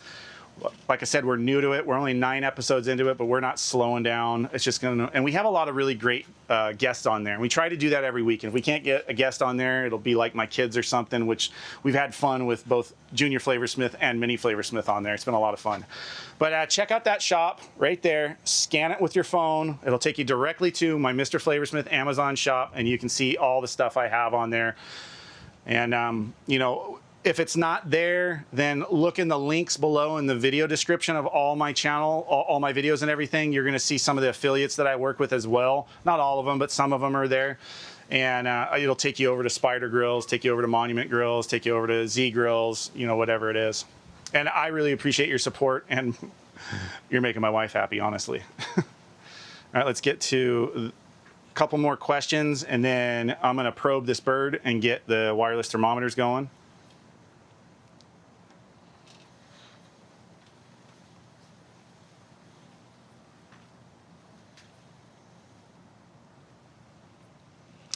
Oh, so there it is. There's the next question. So do you, and this is from A Concealed. Hey, thanks for joining, A Concealed. Really appreciate it. Awesome. To answer your question, I am about to probe my bird right now. And we'll see if all the probes are working, if they're all charged up. Because what I like to do is I like to probe inside the breast, and if I can, I'll also probe inside one of the thigh, inside one of the drum. Inside of one of the drumsticks. The reason why is because I want an internal temperature of the breast meat to be around 165 to 169 degrees Fahrenheit. And on that drumstick, it's going to be about 10 degrees hotter than that. And I'm okay with that. And the reason why I'm okay with that is dark meat has more fat, more like oil in it. And so it stays hydrated, where the white meat doesn't really have any of that intramuscular fat, anything like that. And so when it gets really hot, it just dries out. But this process gives us nice, juicy chicken. Let's get to it right now. Oh, and back to you, A Concealed. Spider Grill affiliate code. I tell you what, I had a code last year. I am no longer an affiliate with Spider Grills. I just love their products. I am an ambassador for their stuff. I don't get paid 1 cent by them to actually talk about their stuff or use their stuff. This is the way I looked at it, okay? I love good quality stuff, and I love anything that can make my cooking experience more enjoyable. And when I was an affiliate with them, I got a Venom heat controller, and I was hooked. I was like, man, this is just cool. They just make good stuff. So when I saw they were coming out with other things that would go on the Weber 22-inch, I just needed to get my tongs on it. And that's where it is. And the only reason why I talk about it the way I talk about it and so passionately is because it really works. And I would buy this over and over and over again. So I do not have an affiliate. But I tell you what, you could go there and say, hey, Mr. Flavorsmith sent me your way. But they're great guys over there. I mean, that's the other thing too, is it's not just the products, it's the company too. Everybody I've worked with over there and talked to has just been awesome. And for me, that's a big one. I like to know that there's actually real people behind what's going on. And, you know, to be fair, the products speak for that. Like, you can tell that blood, sweat, and tears were put into all of this. And they're just kind of funny guys. If you ever see like any of their content online, it's always funny stuff. So they're having a good time too. All right, awesome. And then, thanks, A Concealed again. Yeah, I should. I sold He says, man, you should laugh out loud. You sold me on everything. I binged your videos. Cool. Awesome. I appreciate it. Hey, you can also, like, you know, buy me a coffee or something. I don't know. I don't know how that works. Like, just, if you buy anything in the grilling space, go check out my Amazon storefront. That'll help me out, and I'll get a tiny little commission off of whatever it was. I really appreciate it. All right, let's stick this bird. Okay, and so what I'm going to use today, I use a lot of different ones, but I keep going back to this. This is Chef's Temp, and it's their Pro Temp Plus 2, I believe is what they call it. There's a really cool little system. Why is it cool? Well, this is the hub, and the thermometers talk to the hub. The hub talks to my Wi-Fi network at home, and I can pull it up on my phone and watch it and control it through the app. It's really cool. Also, because this hub, it has a huge battery in here. You can charge your phone off of it, but it also runs their Brizo fan. So if you put the fan system that they have on a kettle or a Kamado, and we're gonna be doing that in a future video with Junior Flavorsmith, AKA the Kamado Kid. On his Kamado, we are going to convert it into a smart Kamado using a couple of their different devices, one of them being this, as well as the Brizo Smart Fan. Very cool stuff, right? And so here's the cool thing about this. Not just this one in the front, sold separately, you can get 2 more in here, all right? And this is what's cool. On that app, on your smartphone, you can control 3 different hubs with 3 different probes on there for a total of 9 probes. So if you have a big cook coming up, you can monitor 9 different things at once, all from the app. And on the app, you just have screen 1, hub 1, screen 2, hub 2, screen 3, hub 3, and you can see each individual 1, 2, and 3 probes in each one of those hubs. That's super cool. Now, I don't know a lot of other products that do that, but it's really cool. Previous to this, it was Typher. I loved my Typher Dual Sync Gold. Great wireless thermometer, and its connectivity, it always stays connected really well. It's just really intuitive, very simple, easy to use. And it's pretty high heat too. Now this is high heat as well. I want to say it goes to like 900 degrees Fahrenheit, which is pretty good. Okay, all of them are going to be something like that now. The one thing I do like over a lot of other heat probes though, the diameter of this, like this thing is tiny. And here's the deal. It doesn't matter so much on the chicken, but when I'm doing steaks, especially like a really good premium steak, I don't want a giant bullet hole through my meat. I don't. This heat probe, almost when you pull this out, it almost seals back up. It's that small of a heat probe. And I think it's one of the smallest diameter probes, if not the smallest out there right now, for a wireless battery operated heat probe. Now, so when it comes to durability on this, I did torch one of them, but I went through a lot of abuse, and I just think the battery kind of gave out. But I use my stuff more than most people do. So this is what we do, okay? We turn on the device. And this is what's also cool is you can just see everything from the display here, or you can run it off of your smartphone. You have that option, so that's really cool. You drink real quick.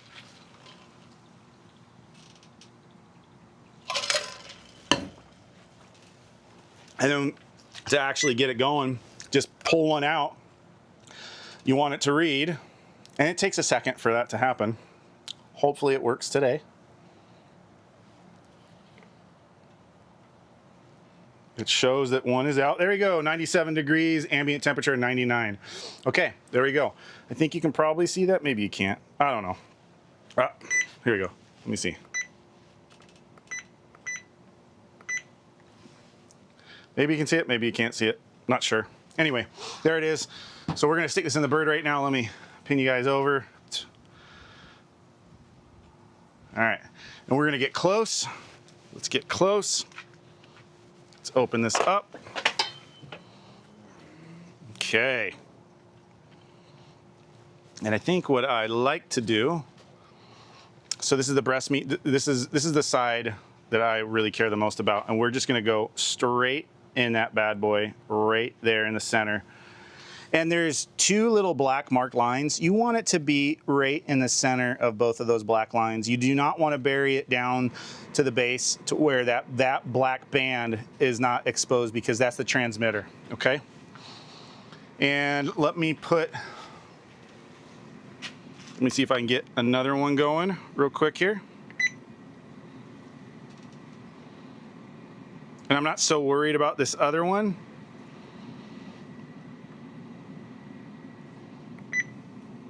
Oh, there we go. Cool. Awesome. So the other one's reading too. So now I'm going to probably come in. Let me just do something real quick.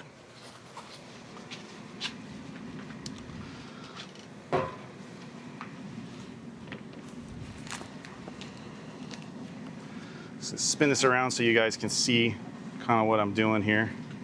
There you go. And I'm going to just try and go into that skin. Just like that. Now that's not going to give me a super accurate temperature because it's like all the way down there, so it's not in a thick piece. But there we go. Probe number 1, turn it around. Probe number 2, we're set. Close the bird up. All right, I should have hit pause on that controller again, but I didn't. Shame on me. Bear with me. All right, so one of the very most important things any cook should be doing, and if you're not doing it, you need to do this, okay? Because without doing this number 1 thing, you could destroy your entire cook.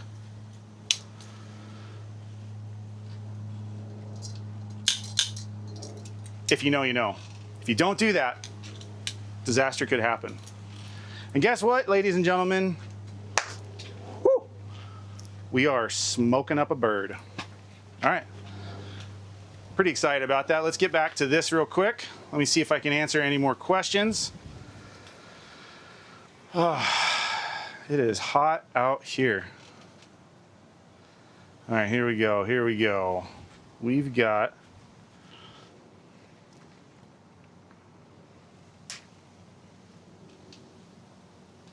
oh, I like this. Check this out. Very cool.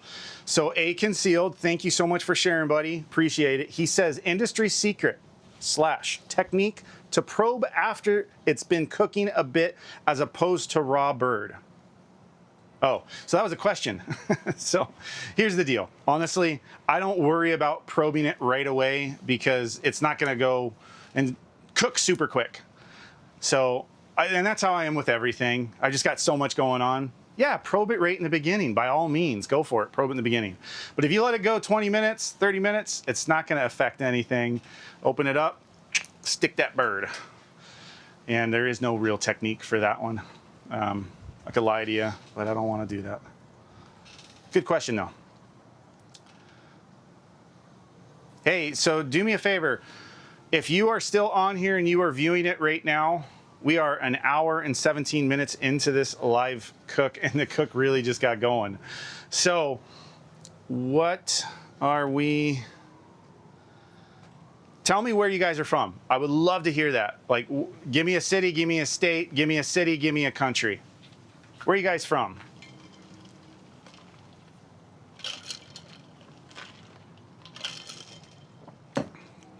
Meanwhile, I'm going to kind of change your view a little bit for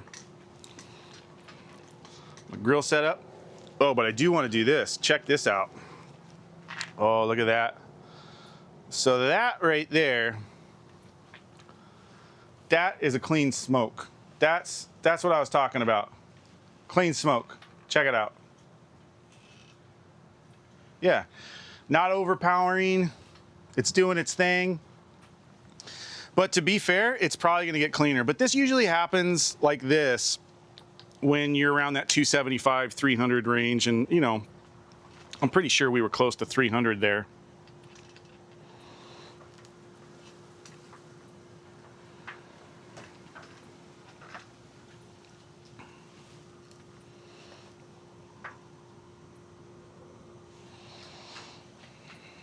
Hey, also, guys, tell me what thermometer system you use and what is your preferred wireless heat probe. I use a lot. I test a lot of them out. To be fair, I was actually supposed to test one today, but here's the deal. A company sent it to me. I open it up, get it all charged and everything, try to sync it to my phone. What happens? I needed to download software. I'm like, wait a minute, guys, if this is 2026, if I have to download software to actually get it to work on my phone, no, I'm not using it. So it's got to be an app. So anybody that's creating anything nowadays, if you don't have an app for it that controls it, especially in the cooking space, forget it. So, and the really messed up thing behind that was beautiful, awesome bamboo looking case and beautiful heat probe in there. Everything looked great, but there's no display on it either. So you couldn't even use it if you didn't have a smartphone, which that's okay, but just make sure that your app is like spot on from the beginning. So there was that.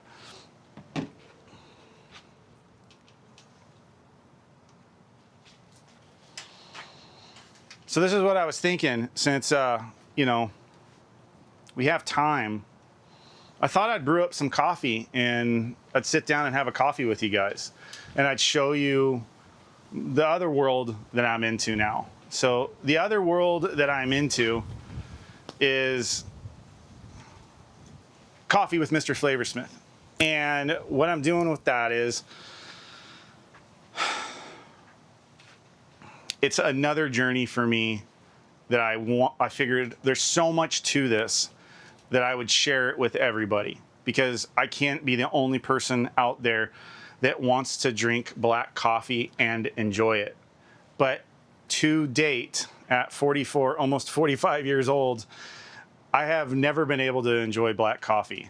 So my journey is trying to enjoy black coffee.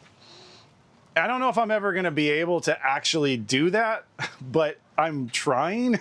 So we'll see. You know, I've been a coffee drinker for, I'd say, 25 years, but I've never had a good black cup of coffee. Now, a lot of reasons lead up to that. Didn't know what I was doing when I was brewing it, wrong equipment, you know, just pot of coffee kind of guy, you know, with an automated brew system. And I never paid attention. Even more important, I never paid attention to the coffee, which actually is a crucial thing when it comes to coffee. All the coffee I would get, it was at the grocery store, and it would always say best used by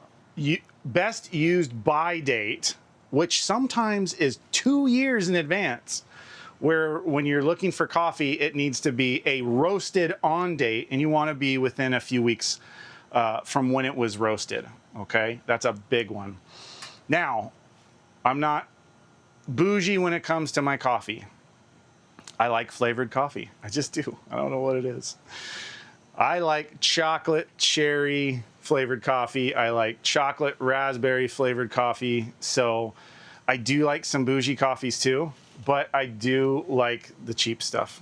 And so I'm trying to find the best way to have the cheap stuff. And I found that with flavored coffee, that's not a coffee that you can really drink black.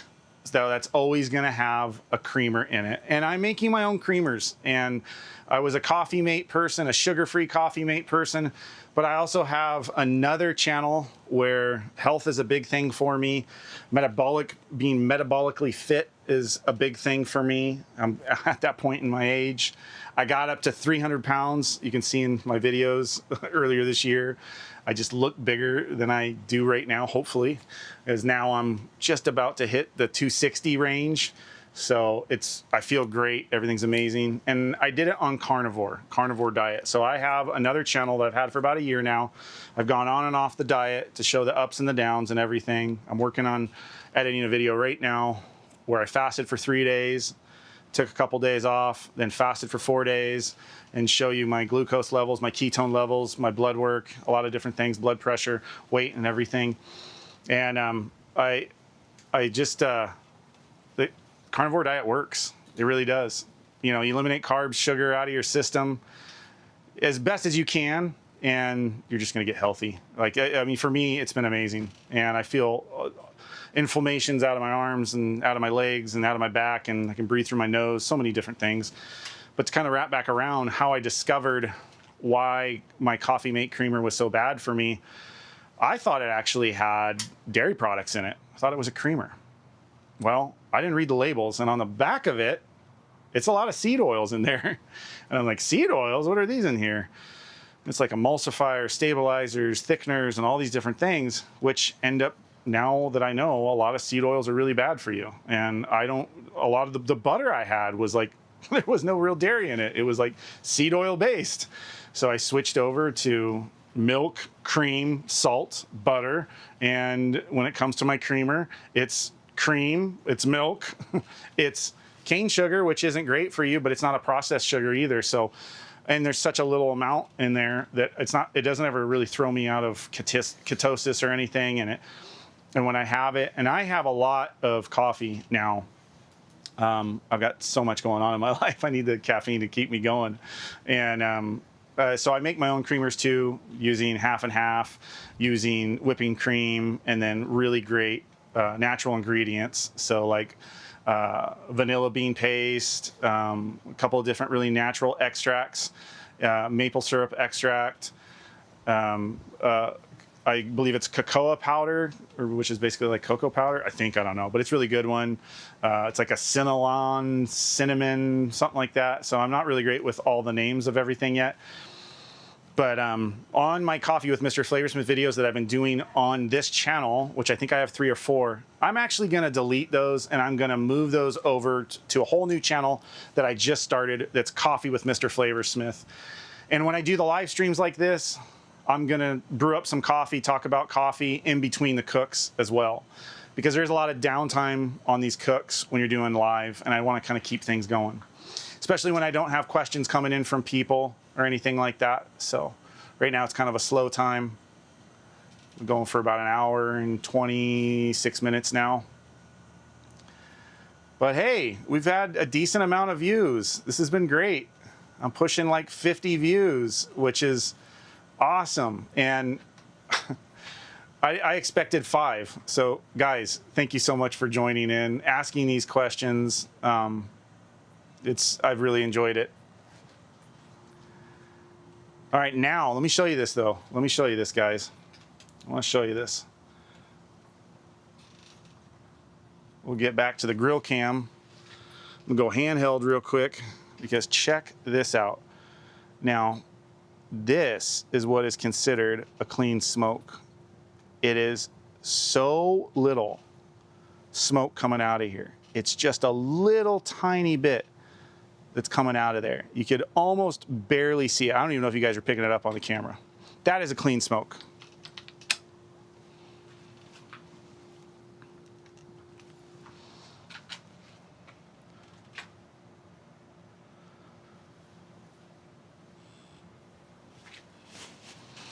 So here's kind of an interesting thing.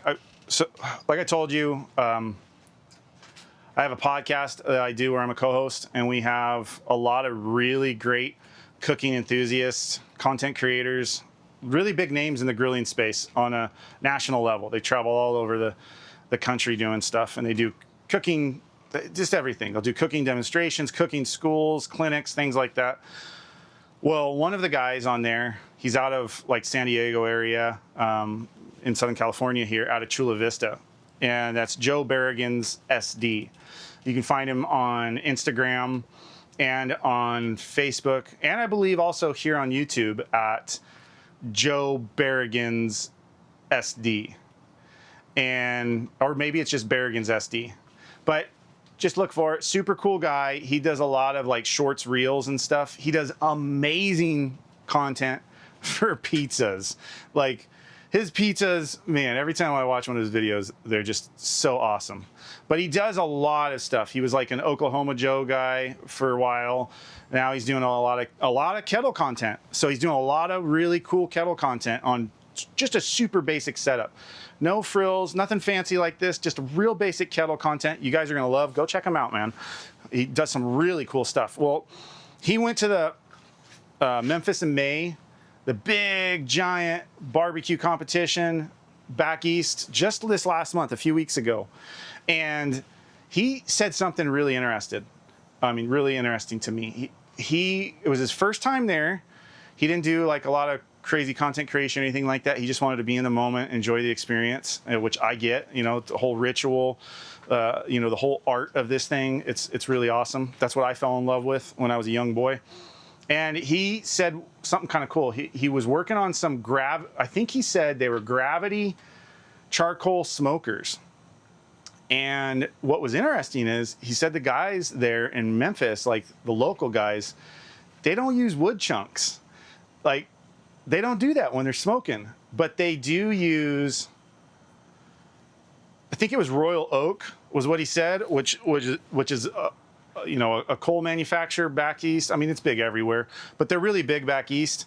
And he said they just use Royal Oak lump coal, and that's it. They don't put any wood on there at all to do when they're doing a smoke. I mean, and that blows my mind. Like here on the West Coast, I've always used, when I was a kid, it was wood chips. As I got older, it was wood chunks, pellets, you know, all these things that we introduce over our bed of coals to give us that smoke. So back there, I mean, and this is kind of the beauty behind that. When I started thinking about it, I was like, well, this is kind of cool because you don't ever have to worry about getting a dirty smoke and then getting that bitter smoke flavor. You just get that awesome flavor from the lump coal. Now, not all lump coal is created equal. I know this. And like right now, I'm using Jealous Devil. And Jealous Devil, in my personal opinion, doesn't have a lot of flavor to it. Where like some other coals, some other lumps do. And Royal Oak actually does have some of that. And even the Cowboy brand lump coal, which is owned by Duraflame, I mean, that has it too. You know, I've used premium stuff like Big Green Egg, like their coal, their lump, that's good stuff.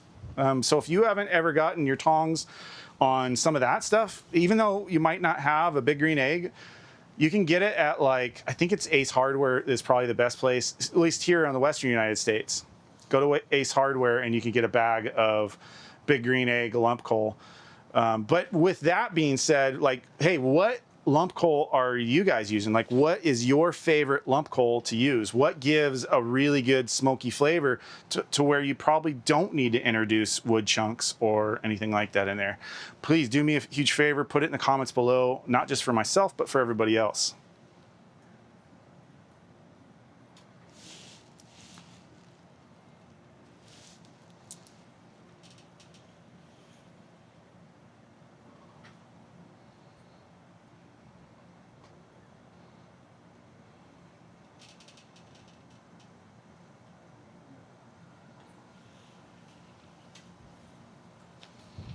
Okay.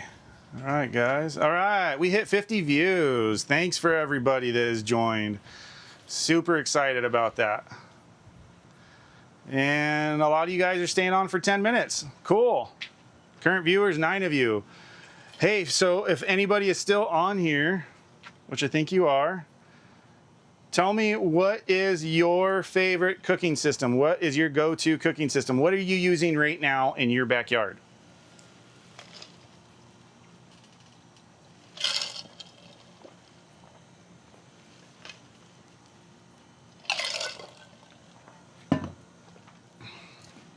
And meanwhile, while you guys answer that question, what is your favorite cooker, or what is the cooker that you're using in your backyard? It could be a gas grill, it could be a pellet smoker, offset, kettle, whatever it is, Kamado. Let me know. I want to know what you guys are using, and also like what part of the world you're in. That way I can kind of get a take on it. I love knowing what everybody is using in different parts of the world. And what I'm going to do right now is I'm going to give you another view of what's going on, because we are going to actually hopefully get this set up on my phone. And I've done this already in the past, so it should link up pretty good.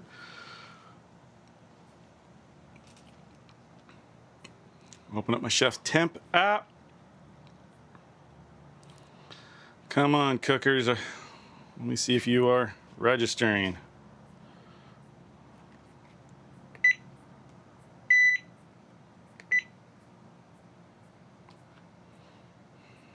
Come on, come on. And I don't want to put you guys through setting this up again. Oh, it's not registering right now. Oh, no, there it is. There it is. Awesome. Okay. Let me give you kind of a close-up of what we're looking at. All right, there we go. We've got probe number 1, and that one is in the turkey breast itself. It's at 92 degrees. Ambient temperature, it's saying up top there is 259, and we see that right there, okay? And then over here, we have an internal temperature. This is on that drumstick. Ambient temperature down there is 237, okay? We're gonna set up this cook right now, even though it's been going. So tap on that, set up cook. And like I said, poultry, we're gonna go chicken, and we're gonna go leg. So it's sitting at, it's saying 170. Oh, no, we're gonna keep it at that right there, and we're gonna hit start cook. All right, it's telling us just to make sure that this is covered and then not too covered.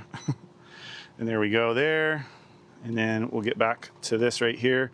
We'll set this one up, tap cook, do poultry, chicken, breast, 165, look at that. And we don't, you can change this if you want, but it defaults to that standard temperature. Start cook, same thing, it's just telling us how far to put it in. There we go, calculating. So what this will do right here is it's saying remaining time. So I want to say after like 15 minutes or something like that, maybe it's 10 minutes, I don't know the exact time, it will then give you like a rough idea of how long until you hit that desired internal temperature. But there it is, 93 on the breast, 126 on that drumstick.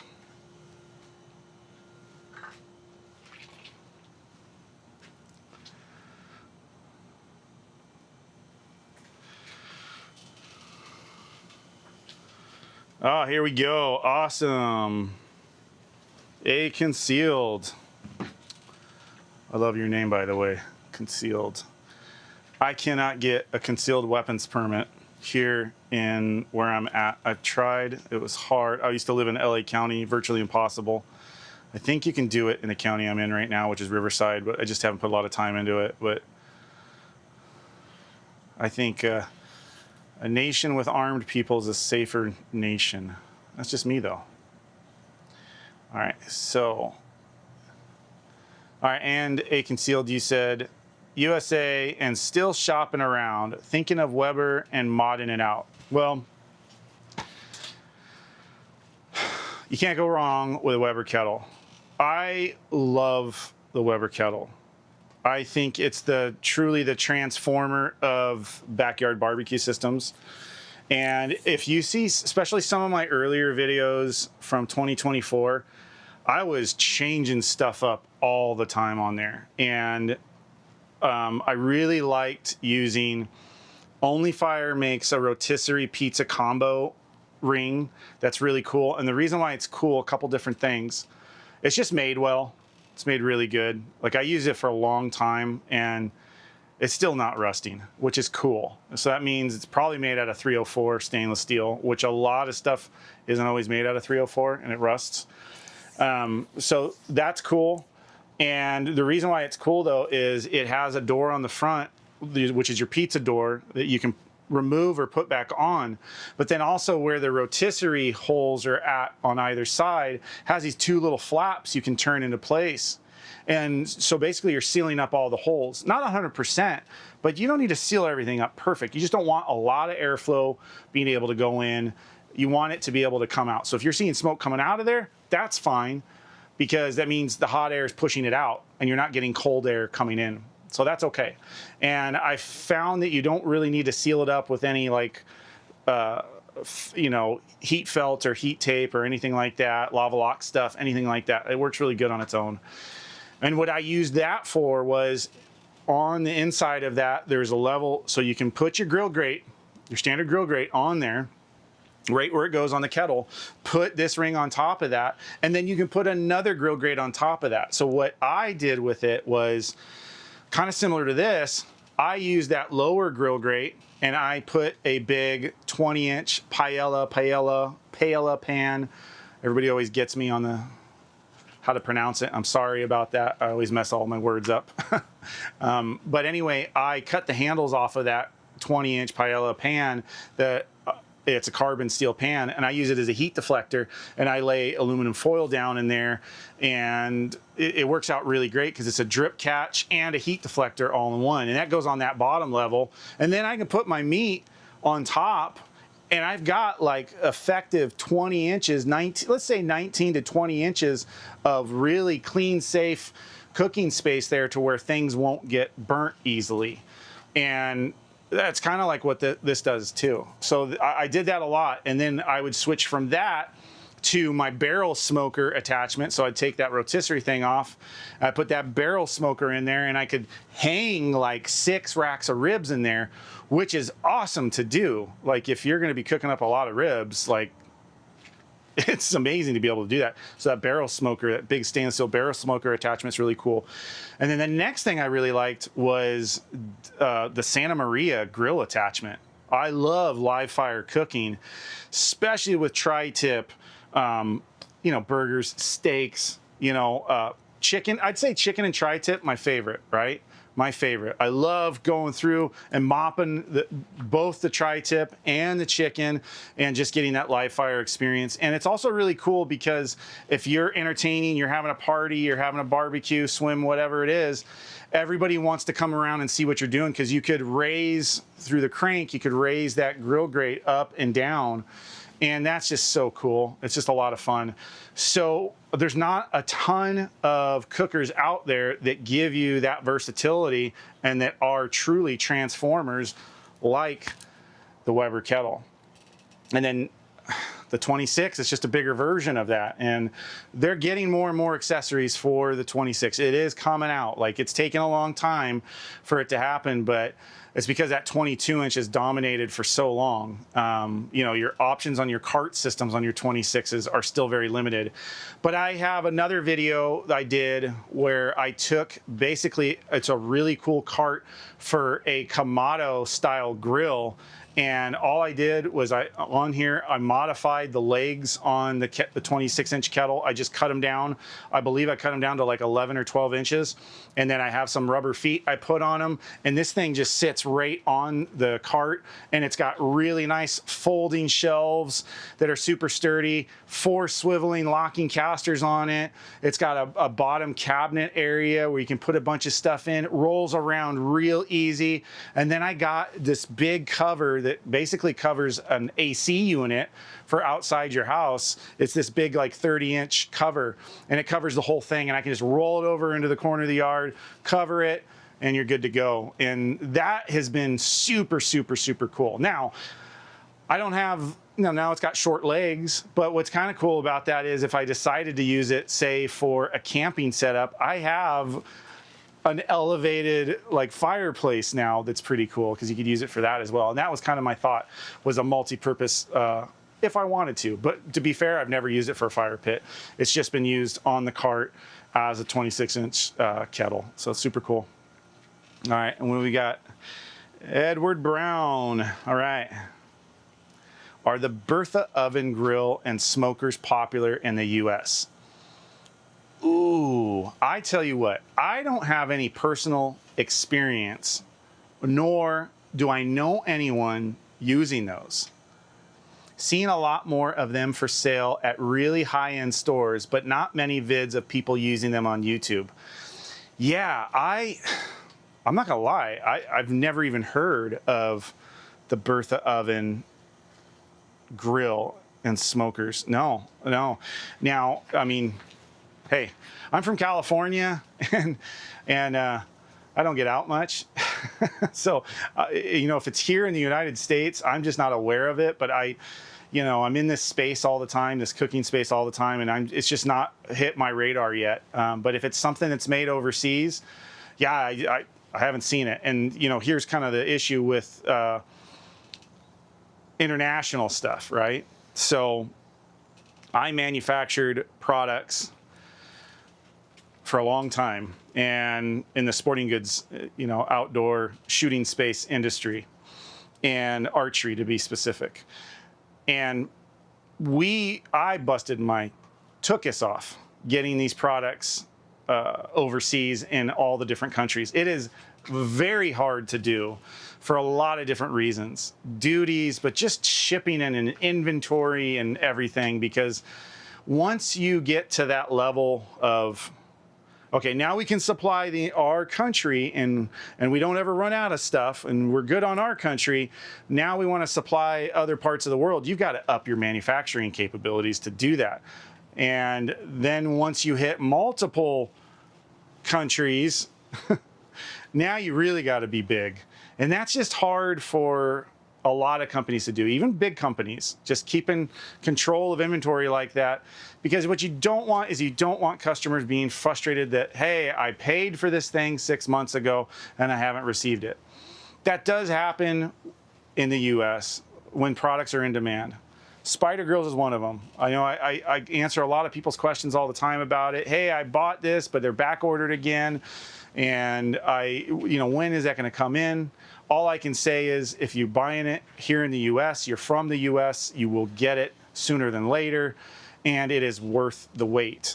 For you guys overseas wanting to get Spider Grills products, I know the most logical thing to happen is for it to hit the UK first, because that's the second largest space in the world for grillers on a high amount of you guys. Like, there's a lot of grillers in the US. By far the most are in the United States, but in the UK that comes number second, and then everybody falls kind of behind that. I mean, in Canada and Mexico still big, but the continental United States and this whole continent, I kind of put that as one, because we can get around things, duties and stuff when it's on this continent. There's ways to get the products there. But overseas, that's a different one. And getting them to the UK makes the most amount of sense first. And so then if you are in mainland Europe, you're going to end up having to go to UK to get those things and then bring them back into your country. And now with the EU thing and everything's completely different than it was 10 years ago, I'm sure it's really hard to get anything anywhere outside of the UK. So I think, if I'm a guessing man, like Spider Grill products, I think the next place you'll see them outside this continent of the United States will probably be the UK. That would be my guess. And then I think Australia after that, because I know most of my followers, a lot of them come from Australia, but a lot of you guys are in the UK, which I appreciate that.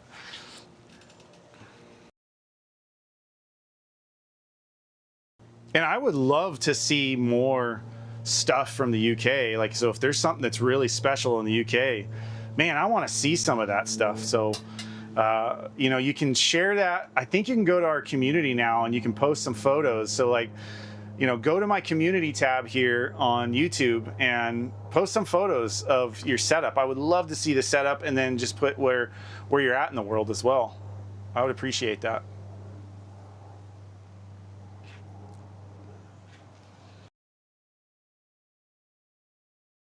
All right, I think we're actually good now. I don't know why. Looks like it froze a little bit. My stuff might be getting hot.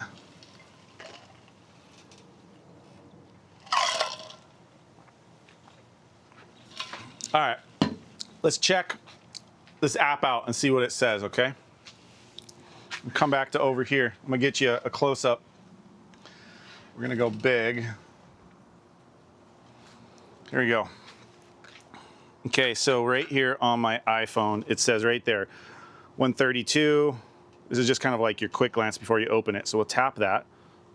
And then, okay, there we go.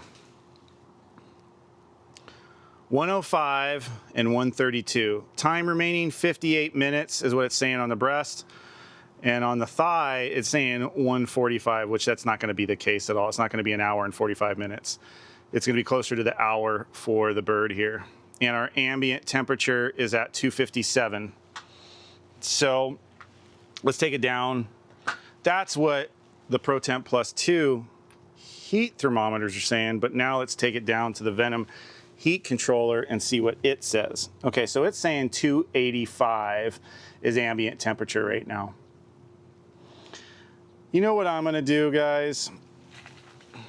I'm gonna adjust this temperature and I'm gonna take it up to, say, we'll say 300 for just a little bit, okay? So we'll hit temp, let it do its thing again, okay? And then now we'll set this up, and it's 5 degrees at a time. That's the intervals. So we're gonna say, we'll say 300 and then hit this. There we go. Now it's saying adjust top vent. Same thing, one quarter of the way open. It's already good at that. And then there it goes. The fan just engaged right now, and it is going to do its best to get it up to 300 degrees ambient temperature.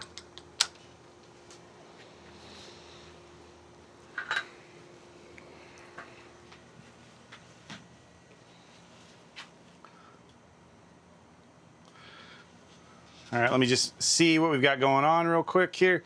See if we have any new questions or comments. All right.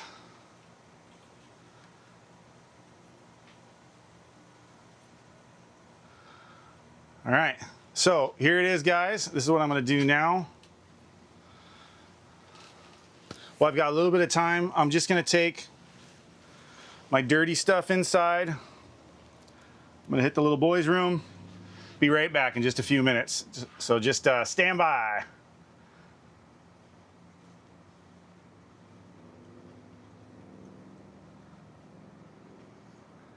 Oh, I will be no more than 5 minutes.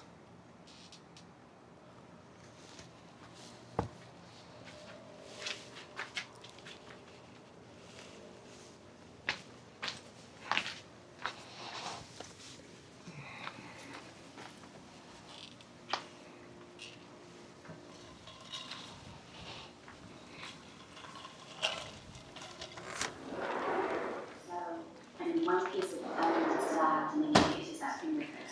So back with your fingerprint on that piece is not being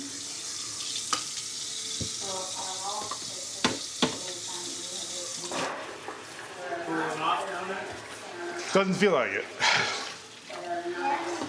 I am melting. Bud, you're gonna have to ask Mom for that real quick, okay? I just gotta wash this real quick, go to the bathroom, fill up my drink.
And I'm back.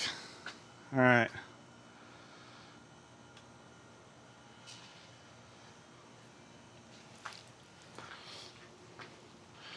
Welcome back, everybody.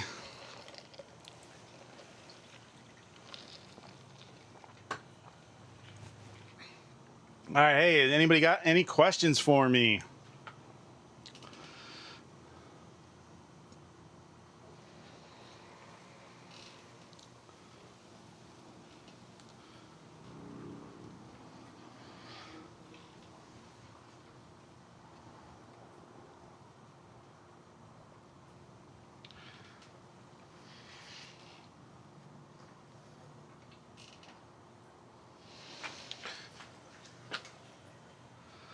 All right, like I said before, everybody, how many people we got here? We have anybody here?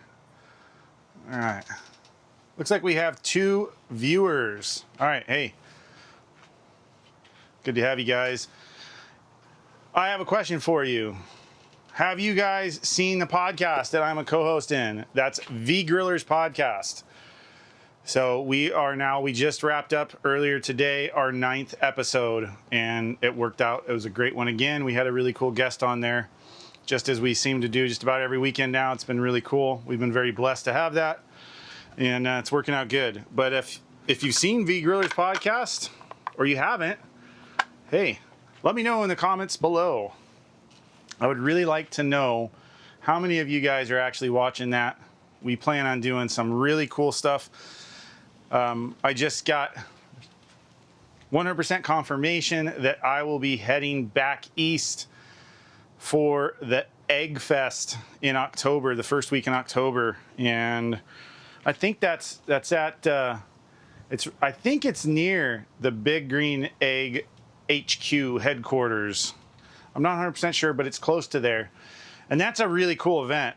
It looks like, I mean, I've only just seen stuff on it online, and I've never gone, so it's my very first time going there. I'm super excited to do that, have that opportunity to do it. I'm just going there to see what it's about, you know, and see if it's something that maybe next year I want to be more part of or not. But you can see me there at the VGAS booth. So if you are going to be there, please stop by the VGAS booth and say hi to me. I would really appreciate that. That'd be very cool. But I'll show you everything there is to see and tell you why I love this amazing VGAS unit. It is truly, truly awesome. And it'll just be kind of cool to see. I hear there's like a couple hundred teams that show up there, and there's like 4,000 or 5,000 like just spectators that just show up and everything, and you're able to test, you know, do tasting and everything from all the different guys out there grilling stuff up on these big eggs. And it's really cool. It's a great opportunity if you are in the market for getting a Kamado cooker and you want one of those Big Green Eggs, and you know they don't normally come on sale ever. It's just one of those things that they're not really on sale. At this event, you can actually go and you can pre-order one, and you can get one of the models that was used at that cook. So it's only been used once, but they're brand new besides that. It's been used at that cook for that whole fest thing, and you can pick it up, I believe, at the headquarters that following week. Super cool, but you'll get a discount on it. Obviously, it's been used once, you know, broken in. It's got a story behind it, so pretty cool place to get one.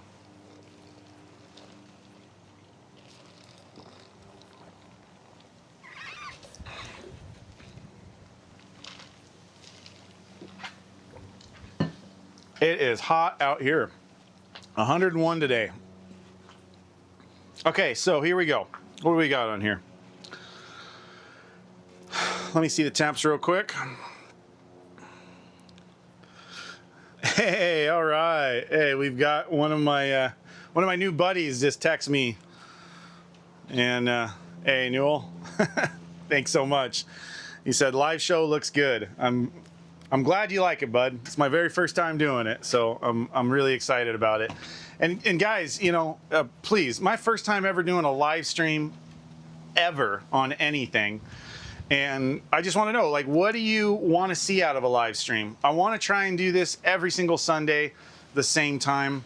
I know a lot of you guys, you know, on the other side of the world, you're probably asleep right now. I'm not quite sure, so I'm missing out on a lot of you. But you know, does Sunday at like 1:30, you know, p.m. Pacific time work for you? Seems to be the only time I can really do it, because I do my podcast, my V Grillers podcast, starting about 11:30. I try to get in a coffee with MrFlavorsmith episode in the morning before that, so it's just a production day from one thing to another. And then somewhere in there I try to fit in a carnivore diet life.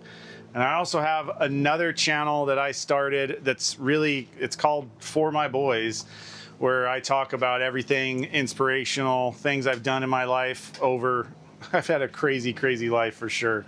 And been involved in a lot of different industries, the entertainment industry, sporting goods industry, you know, trade shows and stuff like that, and had the ups and downs of everything. And I share that on my other YouTube channel, For My Boys. But it's really for them to see and get advice from dad, me, when I'm no longer around, because I'm kind of an older dad. You know, having a 4-year-old and a 9-year-old at almost 45, kind of an older dad. So this is my legacy. I leave them, and motivational speaks and just kind of guiding them. So that's another cool one.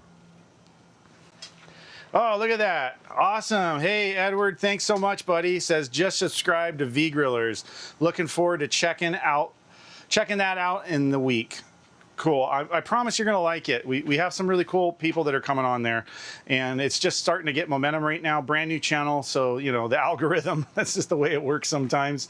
We don't get pushed to a lot of people yet, so we rely on, you know, just word of mouth and everything. So I really appreciate you subscribing to that. It really means a lot, buddy. Thank you so much.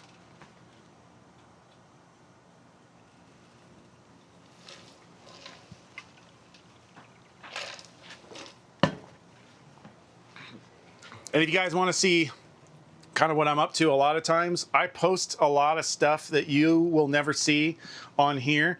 I post it on my MrFlavorsmith Facebook page, as well as my MrFlavorsmith Instagram page. But I'd say the Facebook is the best one. I do a lot of photos of just about things that never make it into videos. And so it's just another way to kind of follow along and see what happens. And I don't have very many followers. They're only like 300. So it's not my main focus. This is my main focus here, YouTube, building my community on YouTube. You guys are awesome. I love it. In my previous life as the CEO of a sporting goods manufacturer, I used YouTube and I loved it. The power of YouTube just did so much to it. And so when I decided to, you know, get back into doing YouTube and doing something different, cooking, content creation and stuff like that, this is where I wanted to be. And if you don't know anything about me, you know, I've been barbecuing and grilling since I was a little kid.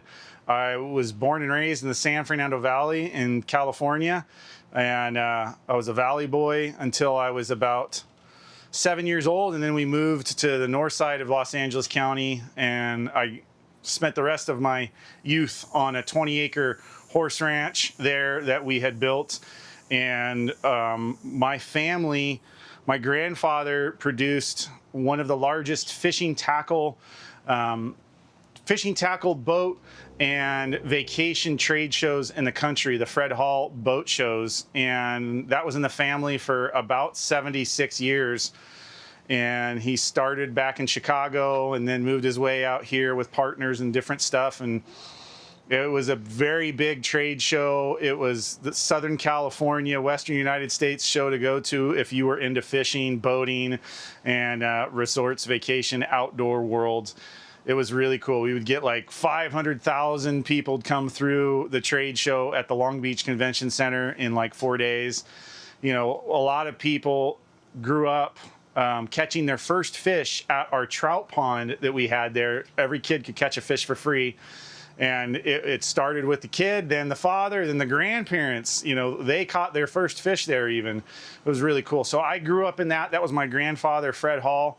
that actually started that show, and that's how I got into the outdoor world. I was born and raised in the outdoors, and I'd go on pack trips up to the Eastern Sierras where nobody was up there except maybe a couple hikers. We'd take mule trains up there, pack in on horseback for like 5-7 days, camp out in tents, and we would fly fish the golden trout there. And that's how I spent a lot of my youth, was up there in Mammoth fly fishing, kind of a weird kid. And I was addicted to tying flies, wrapping rods, anything in the outdoors. And at those fishing shows, they had amazing cooks there. There was a Lowry's cook there that was just out of this. I wish I could remember his name. It eludes me right now, but man, he was so good, and he was my idol. I looked up to him. Everything he made, and he would set up like this really cool booth, and he would talk about Lowry's seasonings and everything, and he would cook up all this amazing game fish and everything right there, and the stuff was just, it was just so flavorful. And that's really when my like addiction for flavor started. And then growing up on the 20-acre ranch, you know, I was 10 years old. I had my hunting license. I would go hunting. My birthday was dove opener every single year. And so I would go hunting for my birthday. And I remember smoking pheasant was one of the very first things I ever smoked on a little like smoky, it was like the mountain, the Smoky Mountain little guy, whatever it is, little 18-inch ones. I don't know why it's eluding me right now. I don't even have one anymore. I've been a Kettle guy for so long. But man, just so cool, so cool. And just smoking poultry is what got me into this, and at a very young age. And if I couldn't do it with a pheasant, I was doing what we're doing right now with chicken. If you have not smoked chicken, do it. It's just so tasty. Okay, here we go. We've got some more questions coming in. All right. Hey, Barry Harris. Awesome. Pleasure. What is the very first accessory? Oh, hold on, let me do that again. What's the first accessory would you get for a 22-inch Master Touch? Have baskets, chimney, all the basics. So what is the very first accessory for a 22-inch? You know what I would get for that? I know you have the baskets, and that works really good. But also, I think one of the most universal accessories you could get would be like Slow and Sear makes it, and then other companies make, it's a charcoal basket that has like a water trough in there. And what's really cool about the Slow and Sear one is the water trough is in between the charcoal and the wall, okay? And this allows you to set up 2-zone cooking. So you can smoke with this thing, you can reverse sear with it, you can do so much with it. I would say anybody getting, whether it be a 22-inch or a 26-inch kettle, get an offset coal basket. Not just the one that Weber, you know, I mean, those little baskets work great, or you can just bank the coals. But what's really cool about the Slow and Sear one, or I think it's Char Kettle makes one that's a little cheaper. It might be, I think it's Char Kettle that actually does it, the one I have. But it could be Only Fire too, but the one I have, the water trough runs around the perimeter, and it just allows you to add more water. And then it has, you know, the metal basket stop right there. And I find that that works just enough. Like when I have meat right next to it, sitting right next to it, that's not where things end up getting burned. It's actually where the vent is at on the top. So wherever you have that lid positioned and that vent's positioned, that's usually where your hot spot is, right below that, because all the hot air from around that bowl comes and condenses right there. So the meat that's right below the vent, that's your hottest spot. That's why when you're doing Vortex chicken and you have the Vortex basket, so if you haven't seen that before, that's a cool little piece. It basically, you put your coals in the center and it works like a little volcano, and the hot air is condensed right in the center. And when you have your lid on, let's just say your 22-inch kettle, that hot air comes up, it hits that lid, and then it kind of spirals around 360 degrees. And so It works great for when you're doing party wings, hot wings, and things like that, party ribs, whatever it is. You want something cooked really hot and fast. Open up your bottom vent, open up your top vent, and then put that vortex in the middle with the coal in the center of it, and that will get cooking. But you got to be careful because it will get really hot. And when you're cooking everything, you want like every 10 minutes, if not 8 minutes, to rotate that lid 45 degrees, 45 degrees, 45 degrees, 45 degrees every 10 minutes or so, because that hot spot, if you keep it in the same spot, you will burn whatever is right there below that. So I think a vortex is a cool one to have, but I also think that offset coal basket. I think the offset coal basket, that would be the #1 thing. And like I said, there's 2 different styles there, and both of them work really good. Honestly, they both work really good. So I can't say one outperforms the other one at all. And that just gives you so many options. I love, like I have one for my 26-inch. And so what I'll do is I'll make up like 9 pounds of meatballs, okay? And I'll put them all on there, you know, indirect. The heat's not there. I also have, oh, here's another great accessory to get. The drip pan that goes right next to it. That way, what I do with that is I cover that drip pan in foil. So anything that is on that cold zone that's cooking, okay, that indirect heat zone that's cooking, all the fat renders down onto the foil on that drip pan. My cleanup process is super easy. I don't need airflow right there because the airflow needs to be where the coals are at, because the hot air comes up, the air comes in under the coals, hits the coals, comes up and over whatever you're cooking, and then exits out your top vent. You have your top vent on the opposing side of your hot zone. And it's super cool. So what I'll do is I'll cook it there and I'll smoke. I can dial in my top vent, my bottom vent, and I'll smoke those meatballs. Super cool. You can do brisket this way. You can do pork butt this way. You can really cook anything that way. So I would say that's my #1 would be that offset basket. Great question. #2, get a vortex. It's just fun. Like I said, I love doing party ribs, which party ribs are basically ribs just cut up in individual pieces. Season them really good. I usually put them in like a 1 gallon Ziploc bag with rub in there. I get it on it really, really good.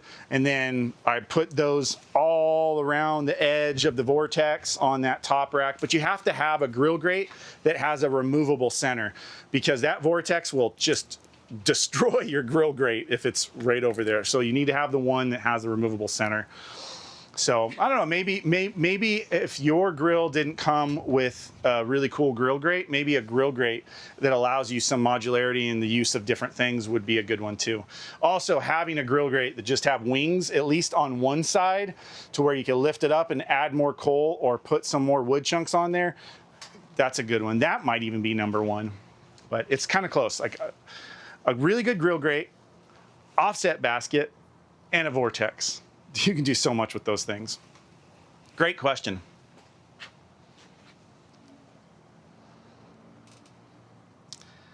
All right, and Barry again. First video I watched you, 35-minute accessory video, laugh out loud. I know, here's the deal. My videos are long. I am not a meta influencer by any means. I am on there, but as you will see if you follow my Instagram or my Facebook page, I do not do reels. I do have some shorts on there, but not a lot. My content on there is mainly photos, and I share my links to my long form videos. I feel this. I want to know exactly how to do everything. And so my content's different. And so I show you everything. I call my content more of a barbecue vlog. That's really what it is I'm vlogging my barbecue adventures, and I'm hoping to inspire somebody to get out there and make something flavorful, hopefully get into this addiction. And I'm sorry if I'm helping you spend your money too, because once you get into it and you make something really tasty and you've got your friend or your family go, oh, hey, that was good, you're hooked. So if you don't have the money to do it, maybe be careful, because this gets expensive. But it's fun, and you know, it's about making memories. That's really what it's about. That's what barbecue is for me, my family, my boys, my wife. Like we just love doing this, and my dad was a big one for it. I'll tell you real quick how I got into this a little bit more. So my dad, he diehard barbecue nut. His dream was to be a competitor in barbecue competitions. But we usually do things, it's the nature of my family. We go big when we do something. So my dad had it in his mind that he couldn't do any of this. He did things backwards. He went and got the very best everything. So we built a 26-foot barbecue trailer. This thing is 13 feet tall, 26 feet long. We had just the bare bones trailer custom made for us in Oklahoma. We have a 5-foot rotisserie American Barbecue Systems Judge smoker that was custom made for us that sits on this 26-foot barbecue trailer. And I spent 4 weeks building this whole amazing cook shack with a whole kitchen on the inside. And I tell you what, this thing's humongous. It's awesome. My dad and I, we got it about 95% done. And unfortunately, February 19, 2020, very beginning of the pandemic, before they announced anything, he passed away. And he never got to see or experience or actually ever use the system. And that was a tragic thing for me. I was heavily involved with the project. My dad was my best friend. I talked to him every single day. And what did we talk about every single day? He talked about barbecue every day. And I entertained it. And that was in 2020. And the trailer just kind of sat there. And then I decided, what am I going to do in 2020? And I started doing some cooking. I recorded my first video, posted it on a personal channel, not one that anybody ever saw. I did it with my son, and I did a pirate cake. We made a pirate cake together when he was just a small little guy. A pirate cake, pirate ship cake, pirate cake, something like that. It was real fun. And I was gonna launch in the beginning of 2020 a cooking channel, and I didn't.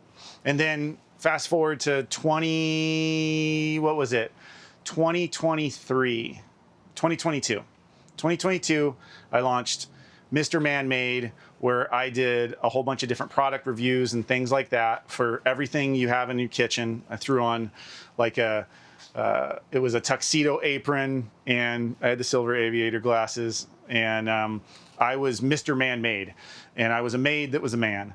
And I thought, things around the household would be something kind of cool to do. And then I got into more cooking stuff because I've loved to cook since I was a small boy. And I was like, I got to do a cooking channel.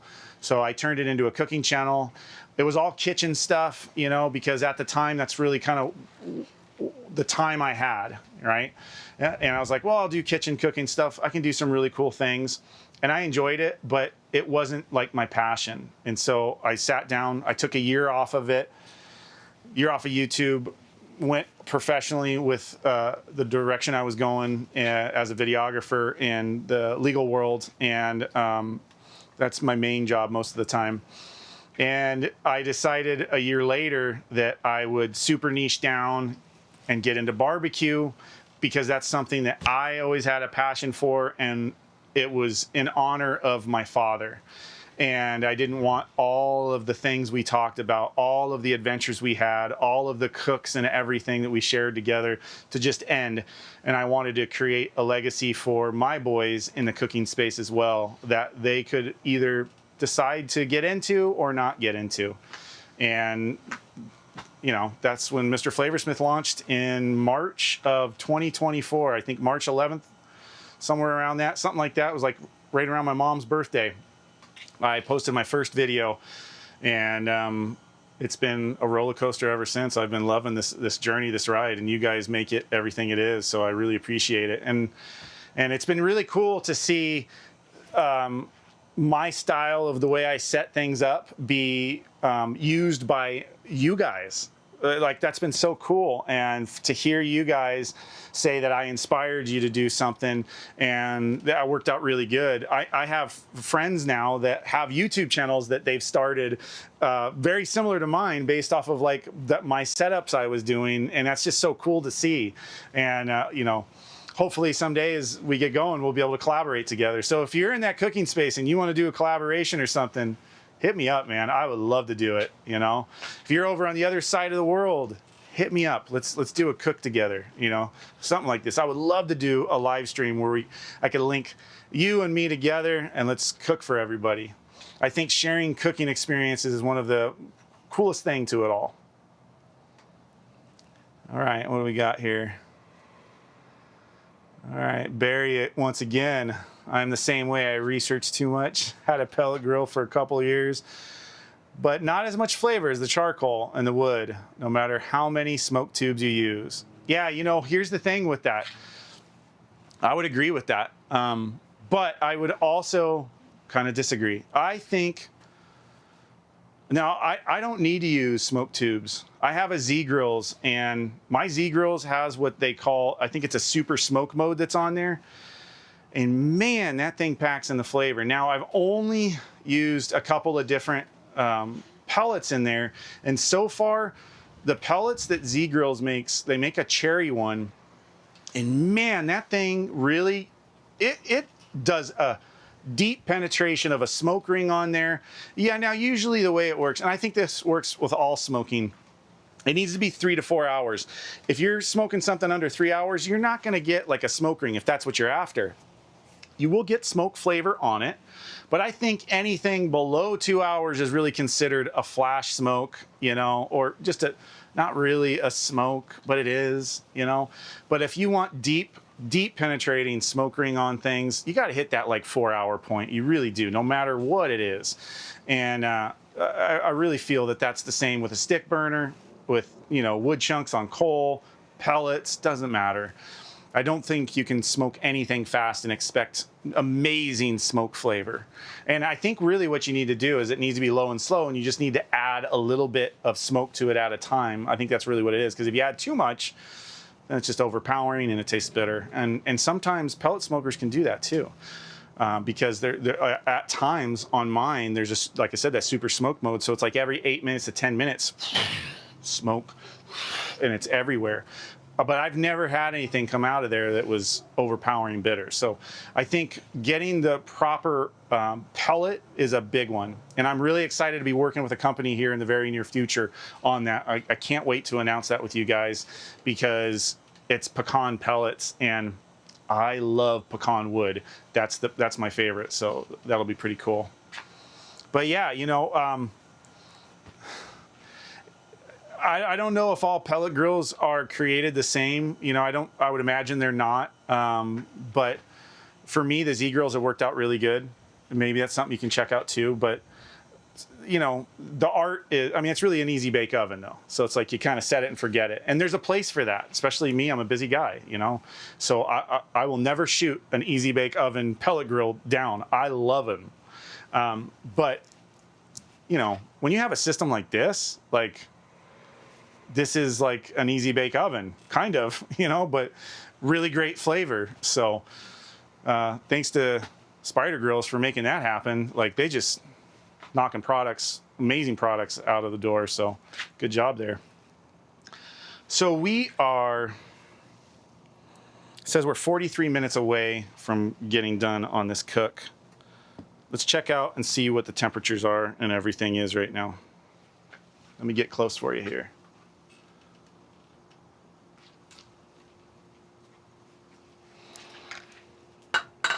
Okay, here we go. So we have up top here 129 internal, on the bottom 147. So the 129, yet again, that's the chicken breast, that's our white meat. So we're getting close, not too far away. And then the dark meat 147. So pretty close, pretty close. And it's saying it's gonna be 34 minutes for the dark meat and 48 minutes for the white meat. This is what I say. I say we check it out, see what it looks like right now. Why not? So this is what we're gonna do. I'm just gonna open this bad boy up, bring you close. Actually, I tell you what I'm gonna do. I'm gonna bring you handheld real quick. Oh yeah. Oh, you can see, look at that. See how the fat has been rendering down into that pan? Been doing pretty good. The fan just kicked on that Venom controller. Bird's looking pretty good. Like, honestly, It's got really good color to it. You know, the skin looking pretty good. This is the backside. This is my main thing. Let me put a glove on real quick, and I want to move this around. So I'm sorry for the jitterness, because I know this pan's going to be really hot. But this is my, yeah. And it looks dry, you know what? And I'm okay with that being dry right there. You know, I'm okay with that. This will all come together. It's looking pretty good though. Looking pretty good. That's our beer can chicken. Woohoo!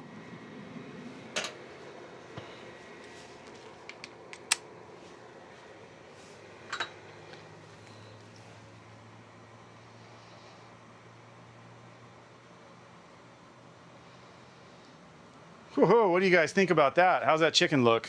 I tell you what, it smells flavoricious.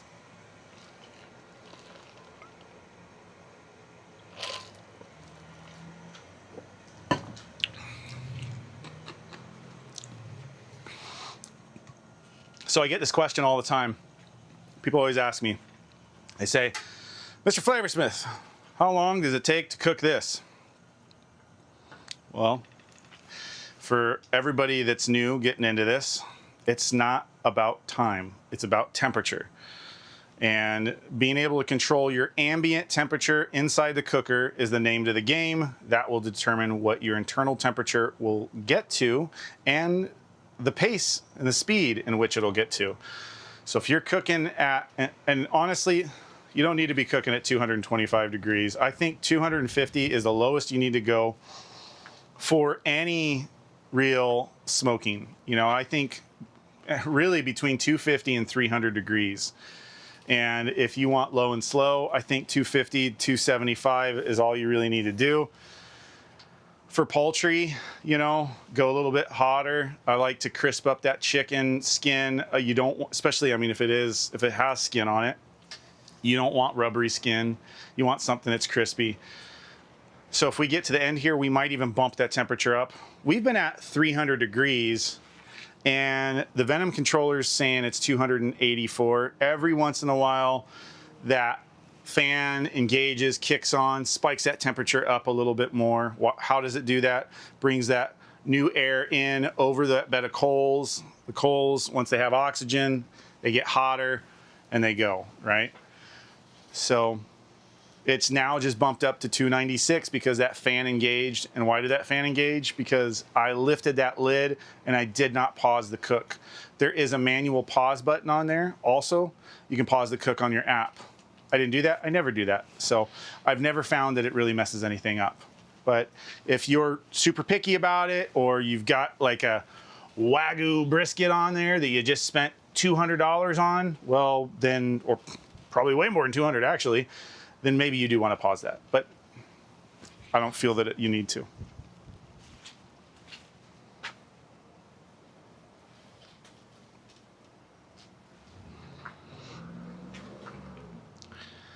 You know, I said we were going to get to coffee out here.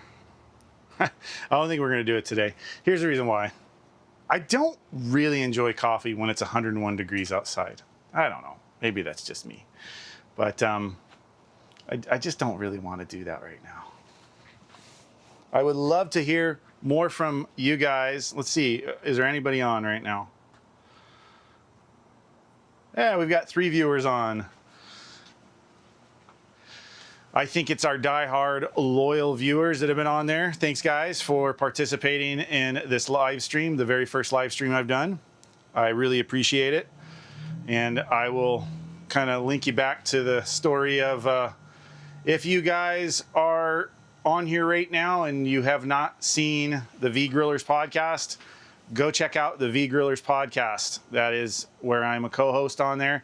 We talk all things barbecue, and we have a lot of really cool people that are coming on there. If you guys have any questions about anything I'm using today, whatever it is, feel free, shoot, ask away. And if you're seeing the recorded version of this, same thing, put it in the comments below. Tell me, what cooker are you using? What is your favorite thing to smoke on it if you are smoking? And if you don't have a smoker, what's your favorite thing to cook on your cooker of choice? I like grilling too. I love to grill. I grill a lot more than I smoke meats. I love my Monument Eminence Series 605. It's a 6-burner gas burner with a high burner output sear station on the side. Thing works so good. And usually it's my little guy, MrFlavorsmith, and I, most often. He's out there helping me flip things, because that's about the max he can do, is just flip things. And we love reverse searing steaks on there. My gosh. Let me just tell you, for guys that don't reverse sear steaks, give it a shot. Give it a shot. And we'll talk about that real quick, right? Okay, so steaks. We cook a lot of steaks around here. I like them all. I like all grades of the steaks. Like, it doesn't matter. I'll take a cheap steak and I'll make that thing super, super yummy. What I like to do is I like to usually put a little, I like to, for salt. Let's talk salt real quick. Salt on steaks. Not all salt is created equal. And the grind size of the salt will determine how salty it is and how much that salt extracts the moisture from that steak. So you don't want to use a fine grind table salt. And to be fair, I wouldn't even use a table salt, and especially the stuff that's white. That has been bleached and has so many weird things in it, and you can easily over salt something with that type of salt too. For, I don't know, probably like a solid 15 years of my life, my adult life, I have been a huge fan of Himalayan, that pink sea salt, the Himalayan salt. That stuff's been pretty good. But here's the deal with that. I really did my research into it, and not all Himalayan salt is created equal. And even some of the companies that say that they're doing some really cool stuff and, you know, they don't have any of this stuff going on, not necessarily true. About 2 years ago, a company was brought to my attention that it was a woman that told me about how important it is to have these minerals, to have sodium in your system when you are doing things the right way. And she was a carnivore, so she was on carnivore diet as well. And she was like, you need to have electrolytes in your system on carnivore diet. You're not taking in a whole bunch of other things from different places, so a good electrolyte supplement is necessary, and you need to increase your sodium. That's number one. And the best way to do it was to get a really good pure salt that had minerals in it and then didn't have the elements of the outside from modern day world in on it. Because if you know anything about salt and the way a lot of salt is harvested, is they'll fill up these big beds of water, and then they'll let them drain down. And the sodium, the salt from the soil, comes up to the surface, and they then collect that salt there with big tractors and everything, bulldozers, and then they go through and they clean that salt and do a lot of things with it. Well, I don't really care where you're at in the world nowadays. Like, the air has pollutants in it. It's just the way it is. And anywhere in the world, the air, when it meets and that salt will absorb some of those pollutants. This is the way I think about it. And it was brought to my attention this way, and I believe this to be true. And because there's some salt fields over by me in like Ridgecrest, California, and you can see the way everything is on the 395 going up to Mammoth. And it always made me question. I'm like, wow, it's kind of a crude way they harvest and they actually create salt. And Redmond's ancient sea salt is sea salt that is mined out of mines in Utah, in mountains in Utah, from ancient sea salt beds. So what that means is modern tech pollutants have never touched that salt. And so that just made sense to me. Now, I don't really know their process of how they purify it and they clean it and do everything else, but I will tell you this. There's a lot of other things that are in there that I never see in salt, and it produces the best flavor out of any salt I've ever had. So specifically, when I'm going through and doing steaks, And they sell it in a couple different grind sizes. So they've got a table salt, they've got a kosher size salt, and then they have a rock salt. I really like the rock salt because then I can put that in my salt grinders and grind it down to the exact size I want. But off the shelf, you know, just having table salt and the kosher salt, that's really cool to have. And I have 2 different shakers that have that in there, and we use it all the time. So here's the deal. On steaks, if you want to put salt on it afterwards, right before you cut into it, you're going to put that fine grind table salt grind on there, because you want to do it afterwards, because the smaller the grind, the faster it's going to extract moisture out of the meats. If you put that fine grind on your steaks before you cook it, it will extract too much moisture out of there. But if you use a kosher grind size, okay, a larger grind size, it takes longer for that salt to pull that moisture out of there. So for rubs and seasonings and things like that, you want to have that larger grind size, which is like a kosher size grind. And that is the big difference there. And I've also found that it's harder to oversalt something with this Redmond's Ancient Sea Salt.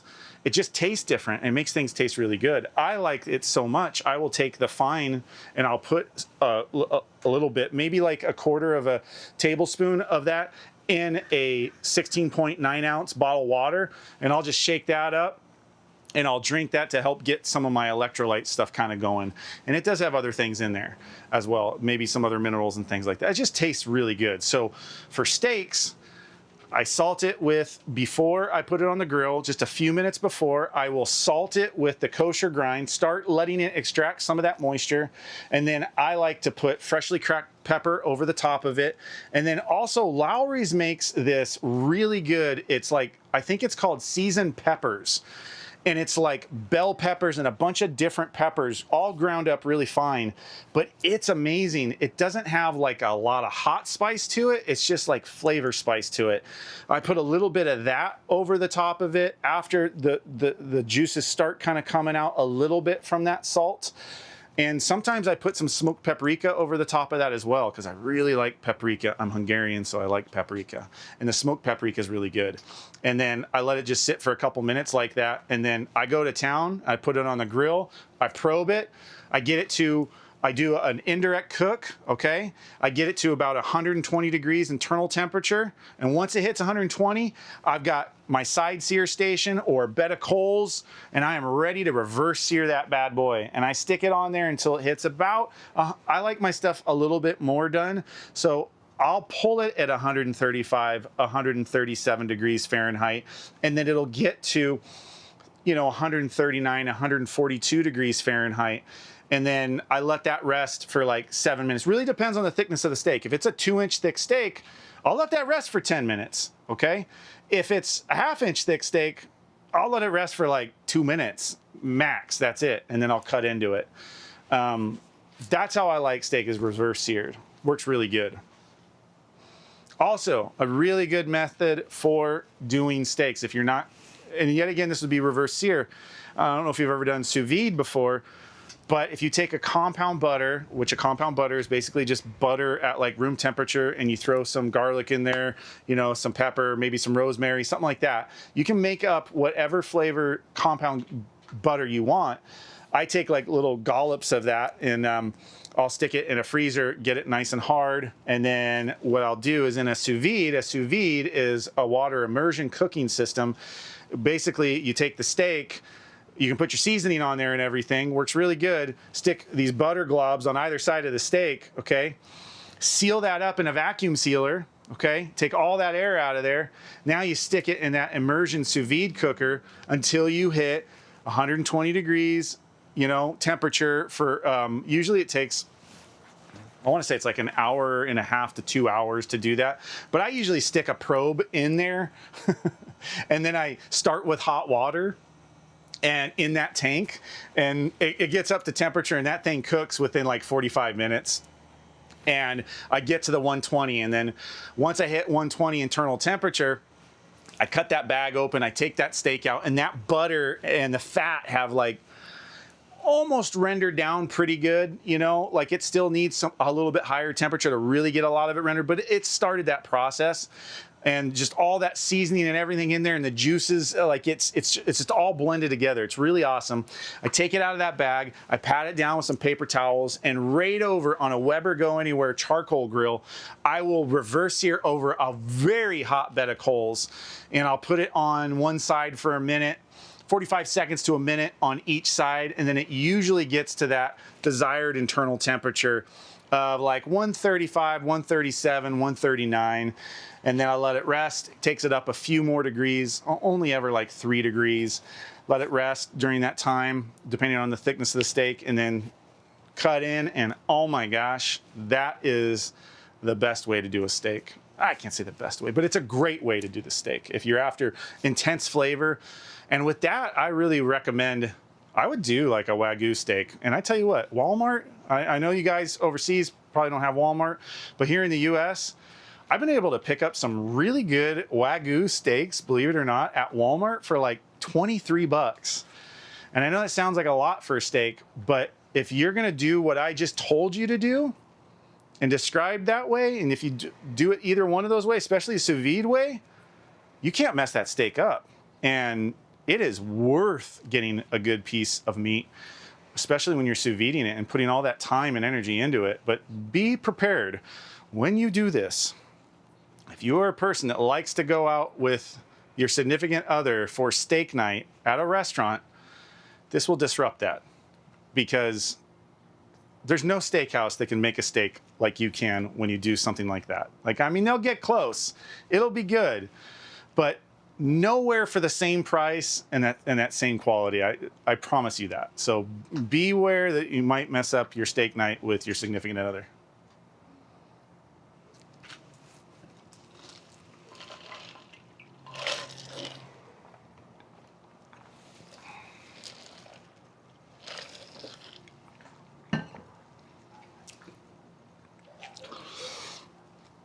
All righty.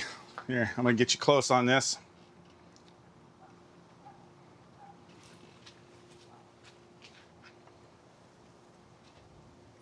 There we go. We've got 155 and 138. Let's get into this and see what it looks like on this app. All right, so 138 on the breast meat and 155 on that drumstick. We are getting really close here. It's telling us it's gonna be about 40 minutes. So I wanna speed things up, and that is the beauty behind the Venom heat controller. It's sitting at 300 degrees. Let's crank the temperature up. I wanna show you what it looks like first with this.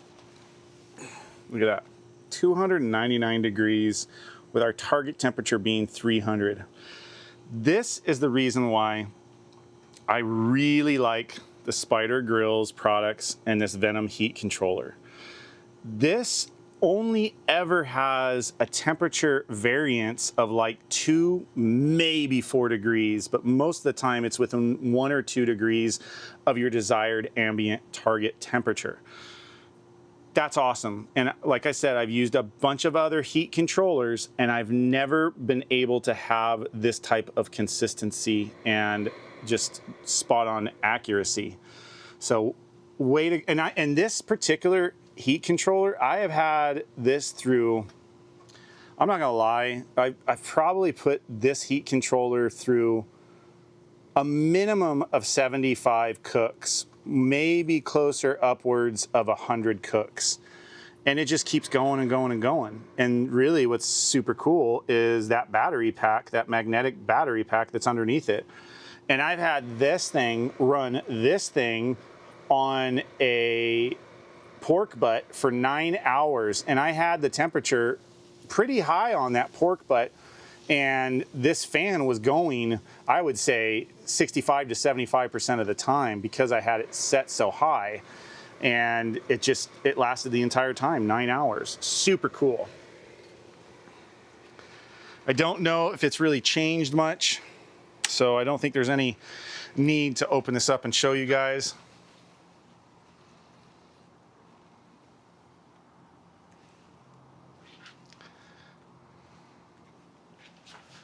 Let's see what we got here.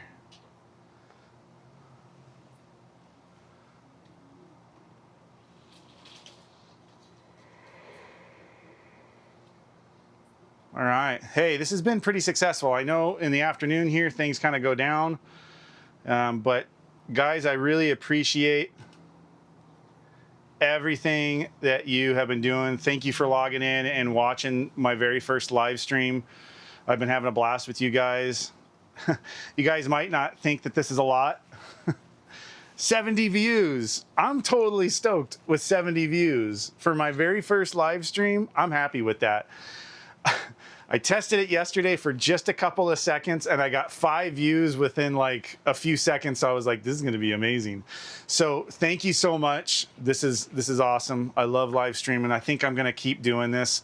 It's a lot to do this. I tell you, this is a lot harder than actually making cooking content, and I'm able to record it and go and do things and do whatever I need to do. So this is a lot of time dedicated to it. I hope you guys are digging it. And what else would you guys like to see? Like, tell me. In a live stream, what would you like me to see? What would you like to see from me in a live stream? Like, I have a lot of different cookers.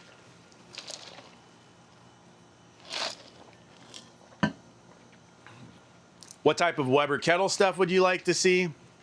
Would you like to see gas grill stuff? Would you like to see pellet grill stuff? Would you like to see me cooking on the Huntsman? Would you like to see my boys and I cooking on a Kamado? Would you like to see a Santa Maria style live cook on a Weber 22-inch kettle? What would you like to see?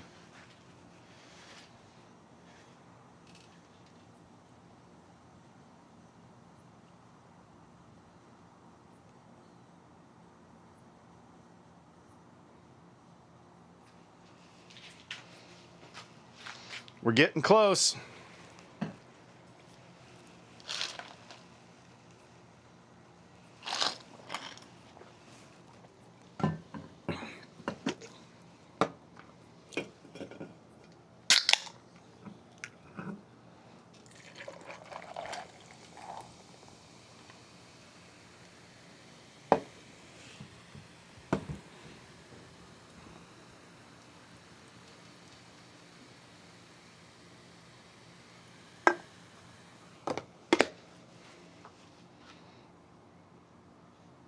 All right, so for any viewers that might have just joined, I see we have some people on right now.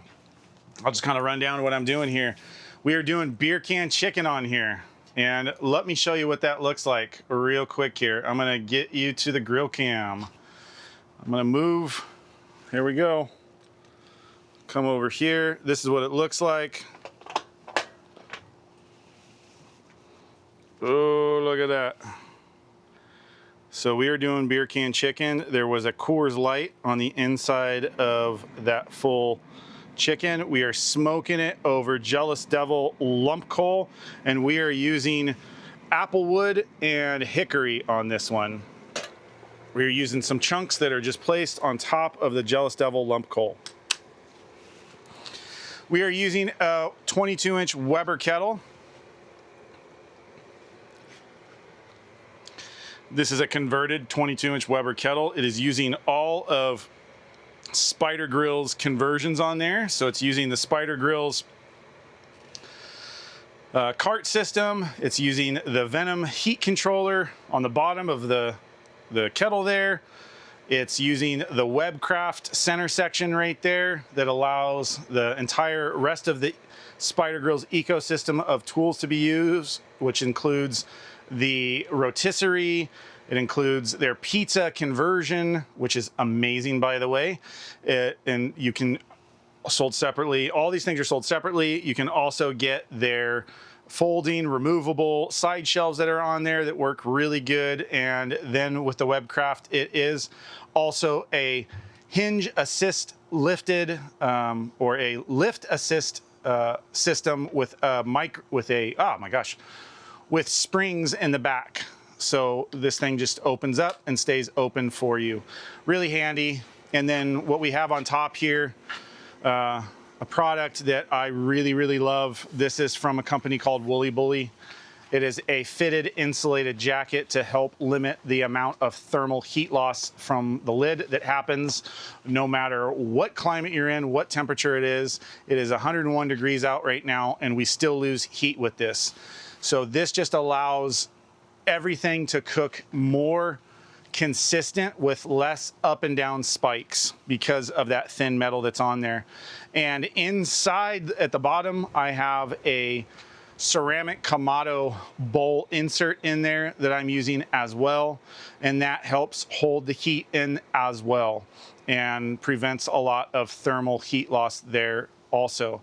And in the end, besides a nice stable cook temperature throughout the entire cook, no matter short or long, you also can preserve the amount of coal that is being used, meaning when you use tools like this, the burn is more efficient and you actually have coal at the end of the cook. Case in hand, the coal we're using in here right now, it is the second time that it's been used. I did a previous cook that was right around an hour before on the lump coal that's in there.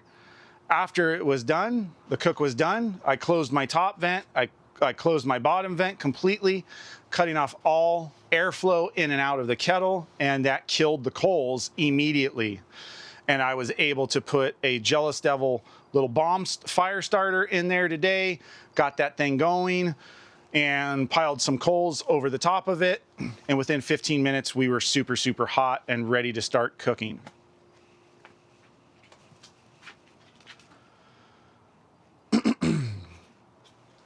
So there it is. That's kind of our setup, and that's what we're doing today. And we are coming towards the end of the cook. Looking like we have about 15 minutes left on this cook before our internal desired temperature of 169 degrees on the white meat is achieved. And then at that point, I'm going to do what I always do in all my videos.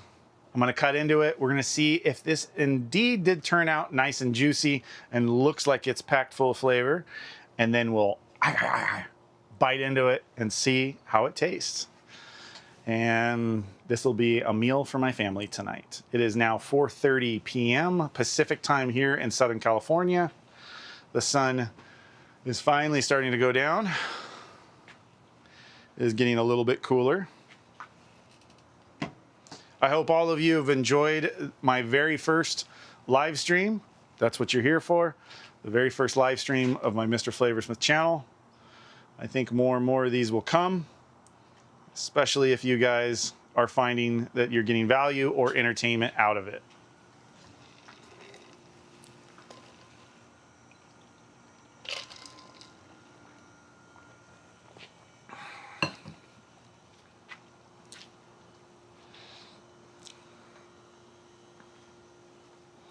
I think I'm going to reposition that camera right there.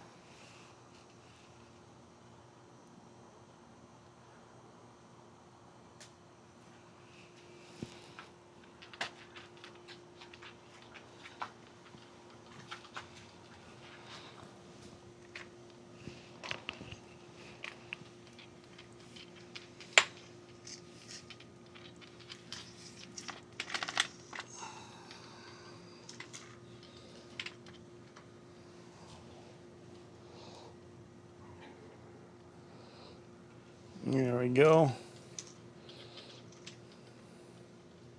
Now you guys can see all of that. I know you like to see that. There we go.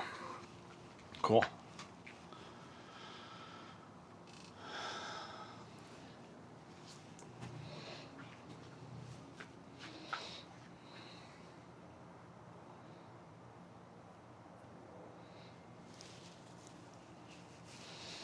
I really wish I could do music with this, but there's copyright issues. So it's hard to find some good music that doesn't have copyright issues that I can actually play live. I'm gonna work on that though. I'm gonna find a channel or something I could subscribe to and do that. I think that'll help with the pace of everything. There we go. I'm gonna switch over back to my grill cam. That's it. That is the unit right there.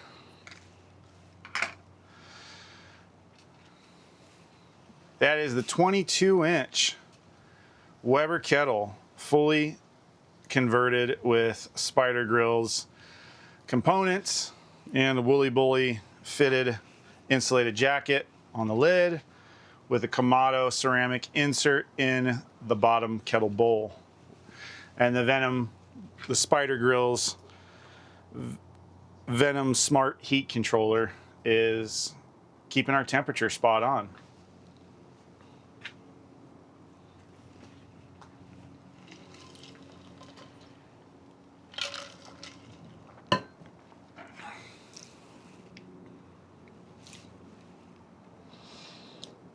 And we are coming up to 3 hours here. We've got just a little under 2 minutes before we hit 3 hours on this live stream.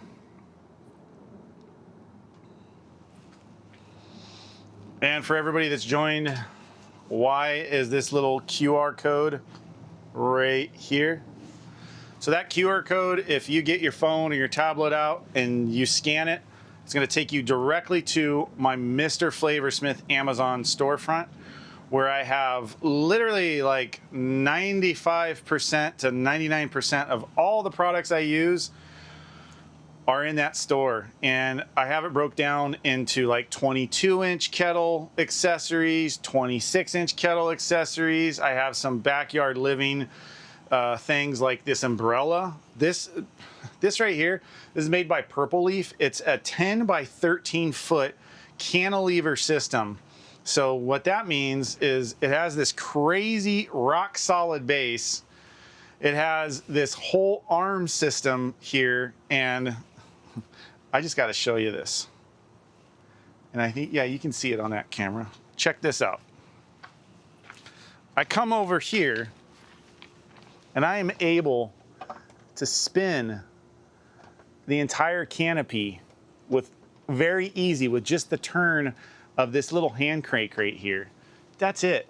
This thing's amazing. Now I have it butted all the way up to my patio awning cover, but when you grab this piece right here and you bring it down, it changes the angle of this like 4 different positions. So if you have the sun early in the morning or the hot sun late in the afternoon coming in your space, you can shade it really, really good. And this is humongous, but this giant space umbrella is all held rock steady with this really heavy duty base that is on 4 locking swiveling casters that allows me to move it around my space. Super cool. I love it. It's what allows me to be back here in 100+ degree temperature out of the sun, not getting cancer on this bad boy, and allows me to do these. Also, you see too, recently my family, and I have this whole like backyard lifestyle section on this store right here, and I have a bunch of different things that I've been adding to it. One is a 42-inch fireplace, a propane fireplace that takes my standard 20-pound propane tank that I have inside my gas grill. I stick it underneath the cabinet in this really awesome fire pit, and my family and I, we sit out here at night and enjoy the fire. We just did it last night after we got out of the pool, and we'll do marshmallows. Boys call it camping. They're like campfire. They call it the campfire. We're gonna do campfire tonight, and we do marshmallows. We roast marshmallows and stuff out here. It's really awesome. Also, another thing that keeps me really cool now, I wish I would have had a year ago, is I have this really awesome fan that is a misting fan, and it has like a 3-gallon water tank on it, and it's battery operated and everything, so I don't have to plug it in. And man, it's awesome. It's on this shop right here. Just scan right there and look for Backyard Lifestyle in that section. You'll see that, and it's like 108, I think $170 or something on Amazon. Super worth it, and it really cools down. It spreads out. It shoots out to about 10 feet. It's really effective, and it takes it down about 10, 15 degrees, which is a lot, and I highly recommend it.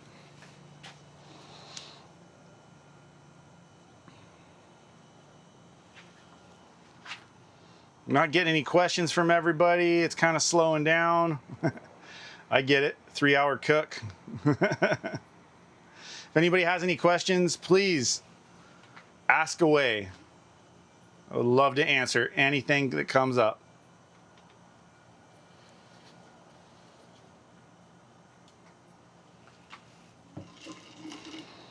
All right, we're about to hit it. We're about 8 minutes away from hitting our desired internal temperature.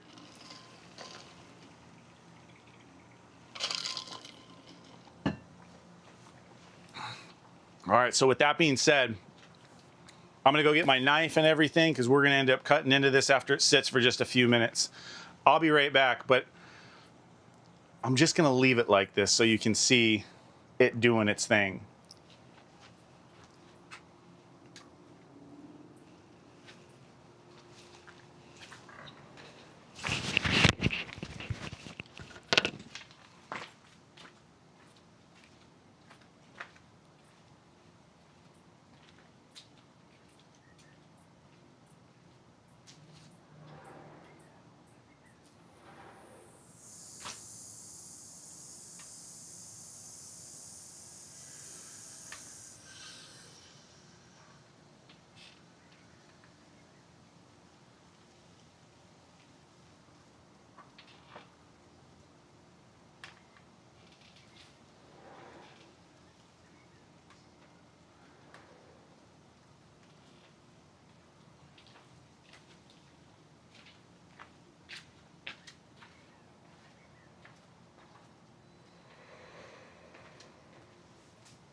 All right, so I see we have a couple more comments here. Thanks, Barry, once again. Really appreciate it. Master Touch came with hinged, grate, and removable center. Oh, well, there you go. Yeah, yeah, that makes sense. My Master Touch came with that too. Yeah, but mine actually didn't come with the hinged lid. Oh, hinged grate. I see. Came with the hinged grate. Yeah, cool, awesome. And then next thing, Barry, yet again. I'm the same way. I researched too much. Had a pellet grill for a couple of years, but not as much flavor as charcoal and wood, no matter how many smoke tubes. Oh, you did actually. I did read that already. Thank you again, Barry. Really appreciate you participating in this live stream today.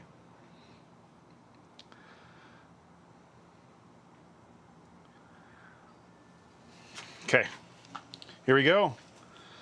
Boom. Let's check this out.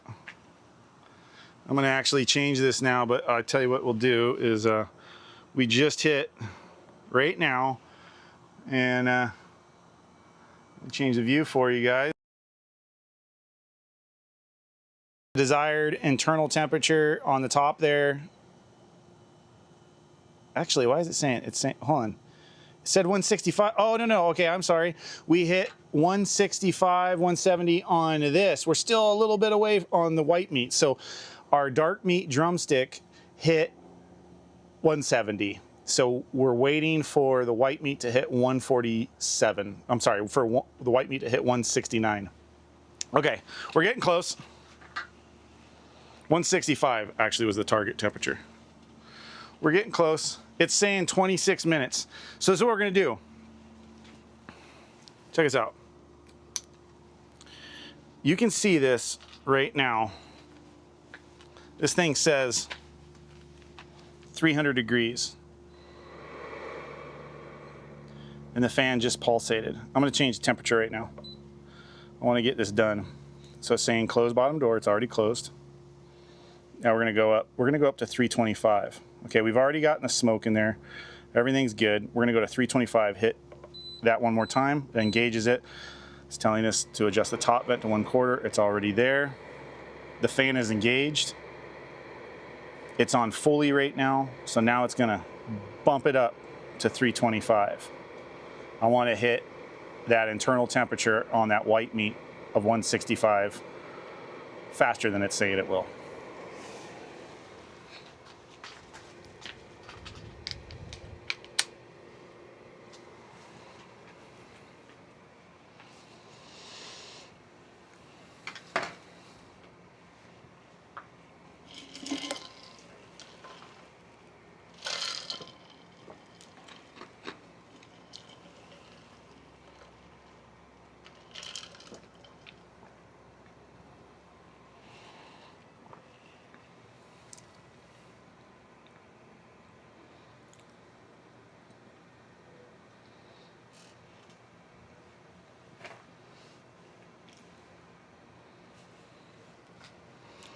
It's climbing.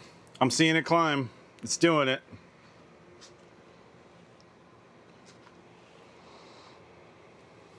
Go Venom Heat Controller.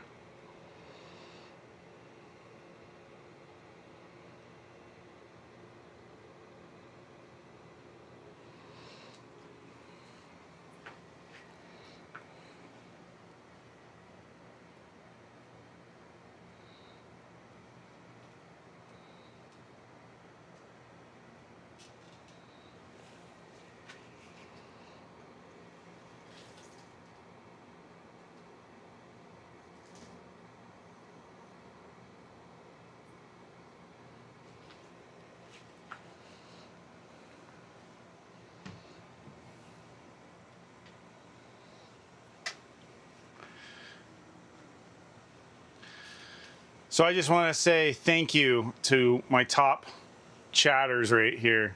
Thank you to A Concealed, your #1 on engagement. Thank you so much for interacting with this. I really appreciate it.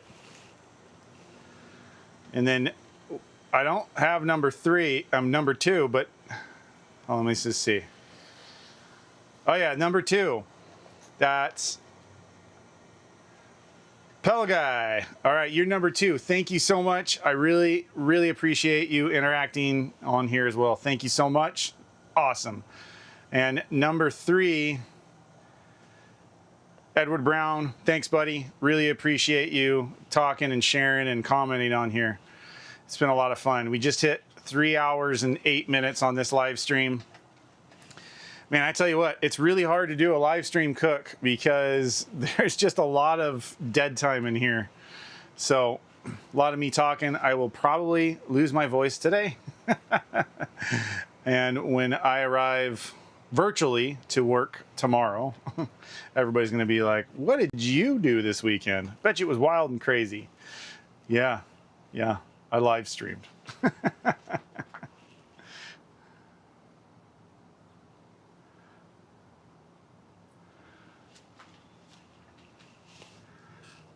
Getting close. Getting close. Grill cam.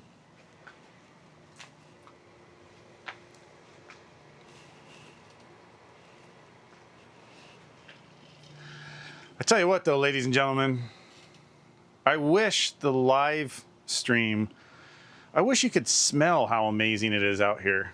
I mean, I'm pretty sure my neighbors hate me because I'm always cooking and it always smells super tasty.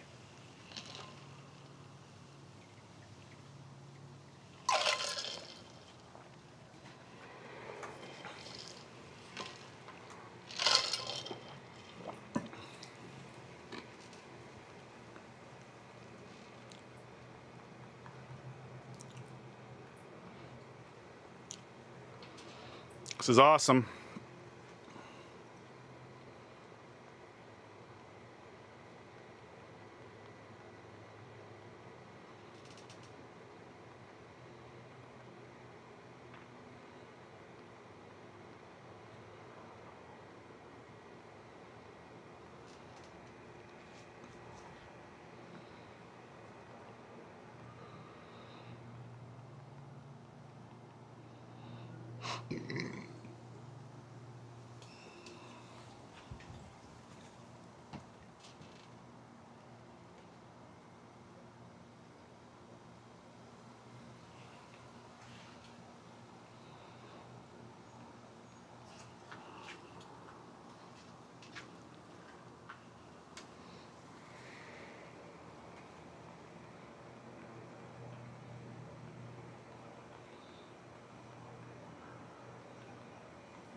Here we go. All right, everybody. So Junior Flavorsmith is here, and he just wanted to be a part of what was going on. So if you guys have any questions for a child barbecue cook, ask away. Like, what's his favorite thing to cook? What does he cook on? You know, whatever you want to ask away. And I will read it in the comments, and then we will reply. He just really wants to see if he could communicate with one of you guys. Please ask me a question, anything. There you go.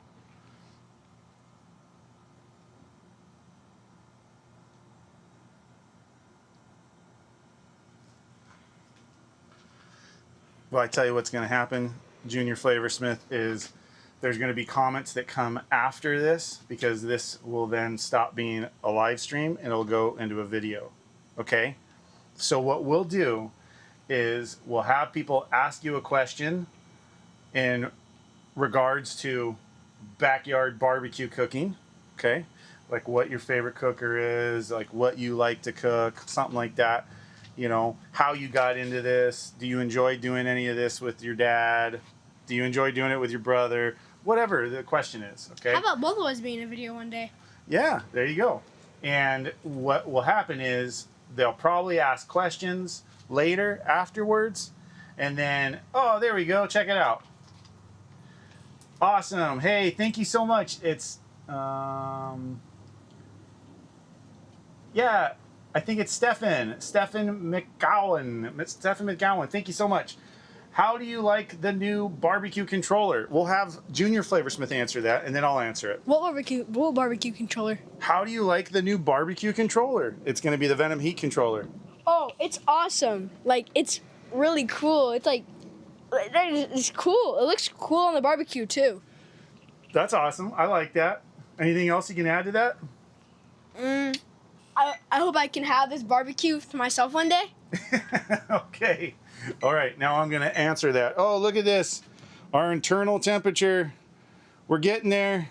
We're getting there. 151. Okay. So thank you for asking that question. How do you like the new barbecue controller? So the Venom Heat controller that's on there, I absolutely love it. And I've used a bunch of different ones. And I just found, and I might have been spoiled out of the get-go, because the very first one I did use was this heat controller. I've had this for a couple years now, and the Venom Heat controller, it's just amazing. I mean, right now, okay, our desired target ambient temperature is 325 degrees. It's sitting at 324. And the fan will pulsate on and off when it's close to that temperature to sustain that temperature within 1 to like 4 degree variance. But honestly, it's usually 1 to 2 degrees more often than not. Super, super cool system. I love it. It's really consistent, and it's kind of a game changer, especially if you're a busy person or even just new into this, right? And you don't want to sit there and have to worry about the temperature so much. You set your top vent, and it tells you on the controller how to set your top vent. You set your bottom vent, and it tells you on the controller. And then you can monitor and control the temperature in that fan from your app. And you can do that when it's hooked up to the Wi-Fi network at your home. Now, here's the deal. This works off of the 2.4 gigahertz or hertz, whatever it is, frequency, not the 5. So when you set it up on your home network, make sure that you're choosing the lower frequency, not the 5. It will not work on the 5. And that's a frustration that a lot of people have, because they keep going, hey, you know, it's not working. Hold on, my controller is telling me that it's hit temperature. It's going crazy. Yeah, it's going crazy. Okay. So I've heard from a lot of people that say, hey, I'm very frustrated with the controller because it's not syncing up to my home network. Well, make sure you're not syncing up to the 5, I think it's 5 gigahertz. It's the 2.4, the lower one, that you need to be hooking that up to. And then you're good to go, okay? We have another question coming in. 2. Yeah, there we go. Oh my gosh, I love your name. Hold My Beer Fam. That's great. Awesome. Welcome to the live stream, Hold My Beer fam. And it says, hey, how's it going, guys? It's going great. Right? It's awesome. Awesome Sunday, backyard grilling. Hey, we love this. Thanks for joining us. I'll tell you what, I'm going to show you what's inside the cooker in just a minute here. And then next question from Hold My Beer fam. 2.4 gigahertz, has longer range. Okay, well, there it is. That's the reason why it works. Thank you so much for that clarification. That's why it works on 2.4 gigahertz. There it is. That's great clarification. Thank you so much. I tell you what we're going to do now, because the internal temperature, and thank you for just joining if you're just joining right now. What our goal is here, I'm going to throw this up in front of your face real quick, and I'm going to show you on the grill cam that our internal temperature we're after is 165 degrees. It's at 153. And we've already hit our target temperature of 170 on the leg. Let me show you what that looks like on the inside right now. Beeping is going crazy. I know. There we go. Okay, so I'm going to take chef's temp. Be quiet. Okay, here we go. We're going handheld. Harrison, can you open this up? Here we go. You got to push down on the handle, and push back on that to unhinge it. There you go. You got to do it all at the same time. Now you got to lift it up. There you go. Check it out. That is hot. Yeah, it's super hot in there. So this is what we're looking at. This is what we've been cooking.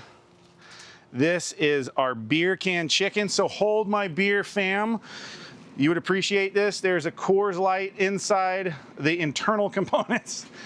I stuck it right up the rump of that chicken. So, and we are using a rub that I like to use, and we've got it probed right here on probe number 1, probe number 2 right here, and it's looking pretty good. And so we are smoking it with applewood chunks and hickory chunks over Jealous Devil coal.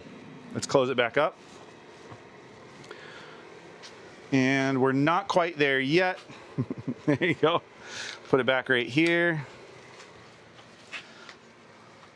Oh, hey, dude, thank you so much. Stephen McAllen, I really appreciate that $5 tip, as well as Junior Flavorsmith. I call money. Yeah, all right, it's always yours.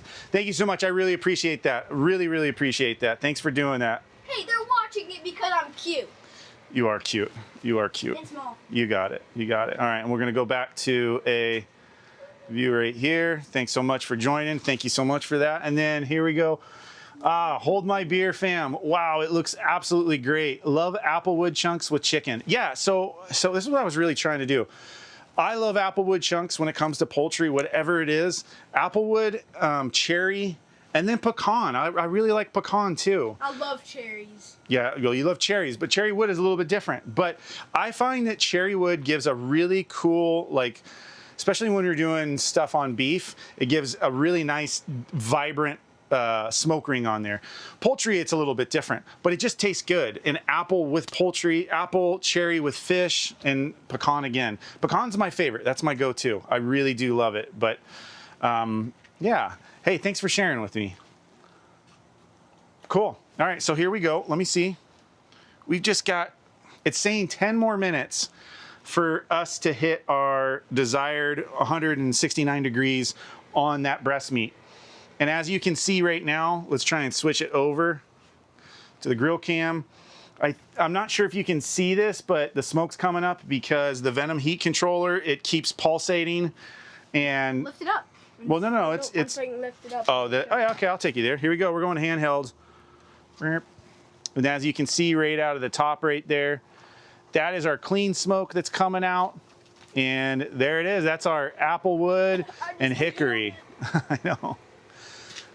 It smells good though. Why is it going like? Yeah, okay, good question. So that is the Venom heat controller that's at the bottom here, and it's pulsating because it's at 122 degrees, and our target is the small one to the right, which is 300, I'm sorry, it's at 322 degrees, and our target temperature is 325. So it's gonna pulsate just a little bit there, turns the fan on, brings more air into the cook chamber over the coals, heats it back up, and it only pulsates for a moment or two. Pretty cool, huh? See, look, so now it bumped it back up. So now it's at 324 and our target is 325. So it's just 1 degree off. And look, it just hit 325 out of 325. That's the consistency of this controller. I love it. Super awesome. All right. Any more questions? If you guys have any more questions. And for you all that just joined, what is this thing that's right here? It says scan to shop now. That is a QR code. Bring your phone up, scan it, and it'll take you directly to my MrFlavorsmith Amazon storefront, where I have like 95% of all the gear I use in my backyard cooking on all of my videos on my channel. It's gonna be there. Everything's broken down into categories for like gas grill, pellet grill, 22-inch kettle, 26-inch kettle. I think I even have a sous vide section in there. I've got, you know, the essential gear that you need, nothing else. I've got the thermometers that I use. I use Chef's Temps right now. I like them. They've done me really good. In the past, I've used the Typher Dual Sync Gold. Really like that as well. I've got, you know, infrared heat guns on there. I've got all sorts of different things for like applying sauces, what works, what doesn't work.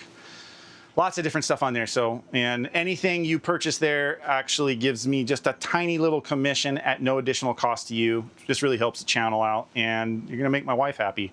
Happy wife, happy life, and then she'll allow me to keep doing these awesome barbecue vlog style stuff that I do here. If you guys have any questions about what's going on in this cook, put it in the comments. We're just about to wrap up here. We're under 10 minutes away, and then I will take it out. I will let it rest for just a couple minutes. That's it. And then bite into it. I want you guys to see how juicy this smoked bird is gonna be. And if you haven't smoked poultry before, you're gonna wanna do it. This is beer can. It's a smoked beer can chicken. It's super easy to do. You know, go to the grocery store, get a whole chicken from like, you know, here's kind of the funny thing, to be honest with you. Whole chickens aren't as cheap raw as they are cooked at Costco. Now, what does that mean? How are they doing like a whole chicken rotisserie cooked at Costco for like $8? But this raw one, that's probably smaller than what I get there, was $12. I don't know how they do it. It's that Costco math. Anyways, it's affordable. It's a great meal for the entire family. Throw it with some potatoes. You are good to go. Some asparagus, some potatoes, you know, awesome.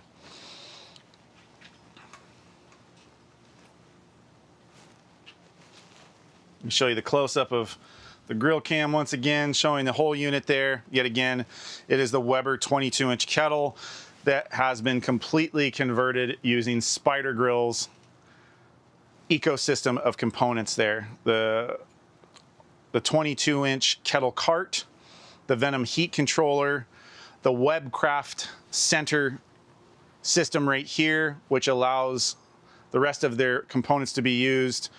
The folding removable side shelves mount to the Webcraft centerpiece. You can use the rotisserie kit that goes on here as well. It's awesome. They have a great motor, a great spit.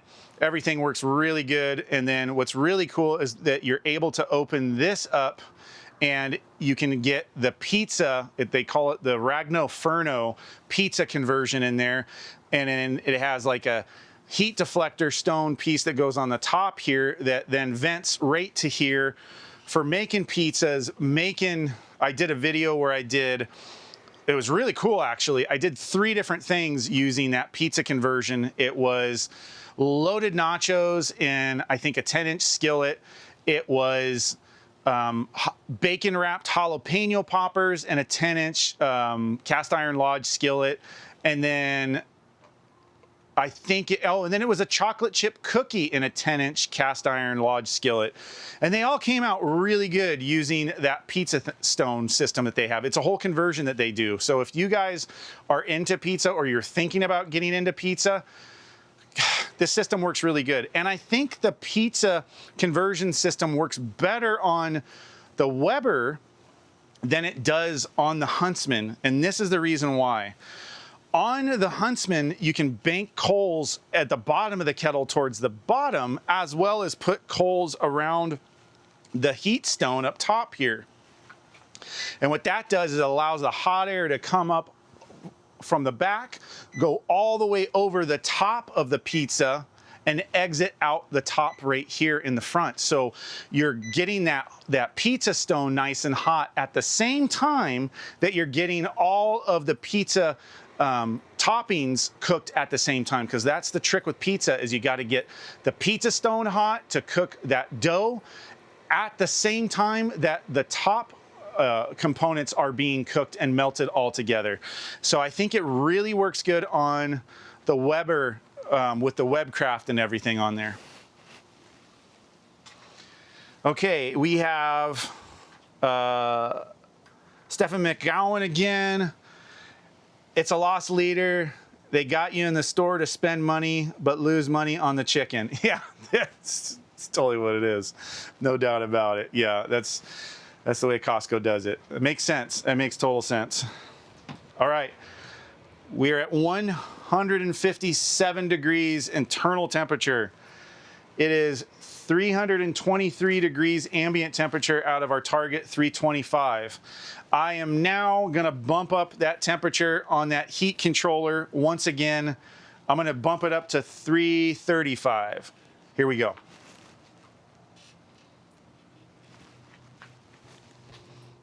I want this cook to be done. So we're going to come down here. That's what we're going to do. We're going to hit temp, and then it's telling us to make sure the bottom is adjusted right. We're going to go 3, we'll go 350. Why not? Get it nice and crispy. Hit this for, basically that's our enter. Telling us to adjust our top vent once again.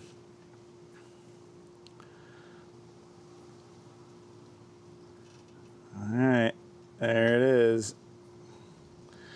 That fan should engage here in a second and get it up there.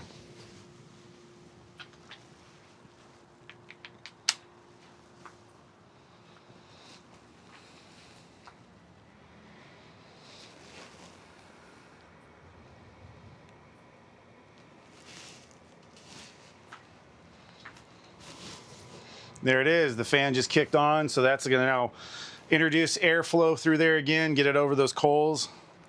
It'd be very interesting to see what the coals are at right now, because this is the second cook we've used on the same lump coal. This will be the second. I think I did a chicken cook on this grill before. Can't remember what it was exactly I did. It was like a month ago I think I did it. But what's really cool is to be able to close that top vent, close that bottom vent, and be able to reuse those coals for another cook, as we're doing right here. And look at it. We are easily like, I think I've had those ignited for like 2 hours at least 2 hours, and it's holding in pretty good. So that's kind of the beauty behind having the heat controller, number one, right? Number two, the ceramic Kamado insert, and number three, the Woolly Bully fitted insulated jacket on the lid. You basically turn this into a ceramic Kamado style cooker that's more efficient at holding temperature and having a lot less thermal heat loss through the bottom of the bowl and the top of the bowl. Now, granted, that Webcraft center section, that's not insulated, and it's pretty thin for what it is. You know, it's not like insulated or double walled or anything like that.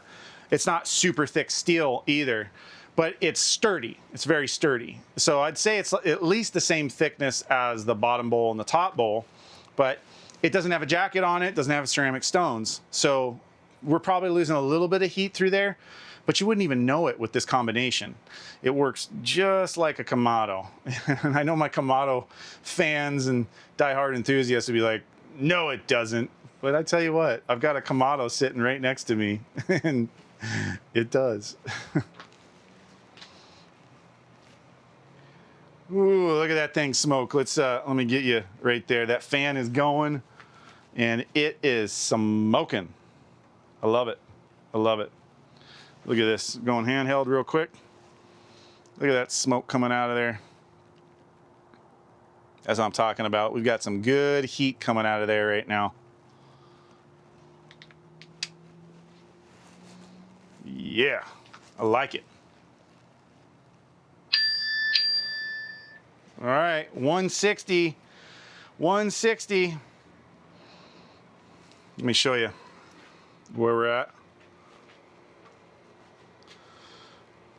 All right, so what it's doing right now is the top one is it's saying it's going into a resting mode. So it's resting it for right about 3 minutes, okay? And it's saying that we hit 160 degrees, so it should hit 165 degrees in the next 3 minutes. So we're already at 170 on the bottom here, right? So we've hit our temperature, and it's telling us to remove from heat. But we'll give it another 2 minutes and 20 seconds.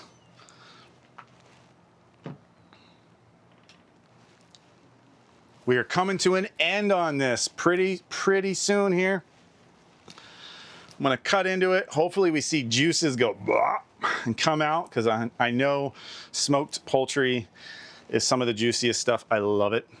And then we'll bite into it.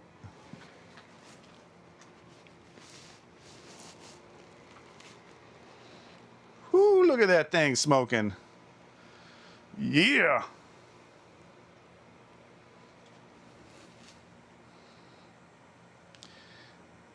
But before we go, I just want to say this again, one last time.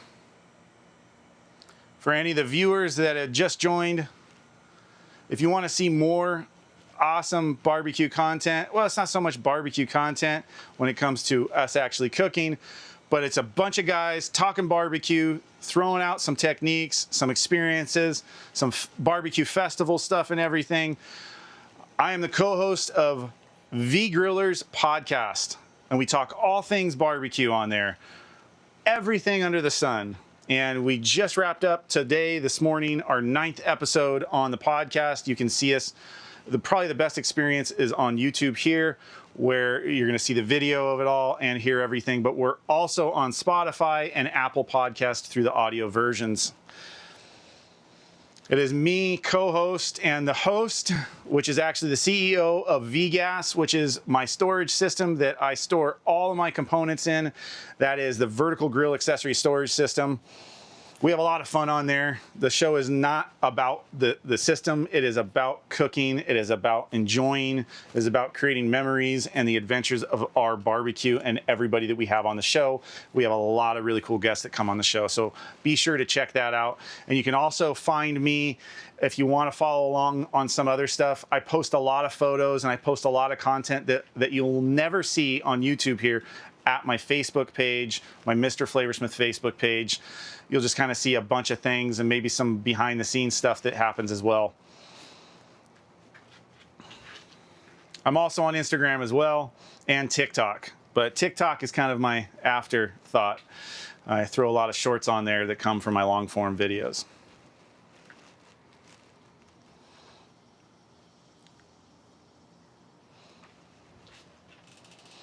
Really appreciate everybody logging in and joining us on this. Here we go.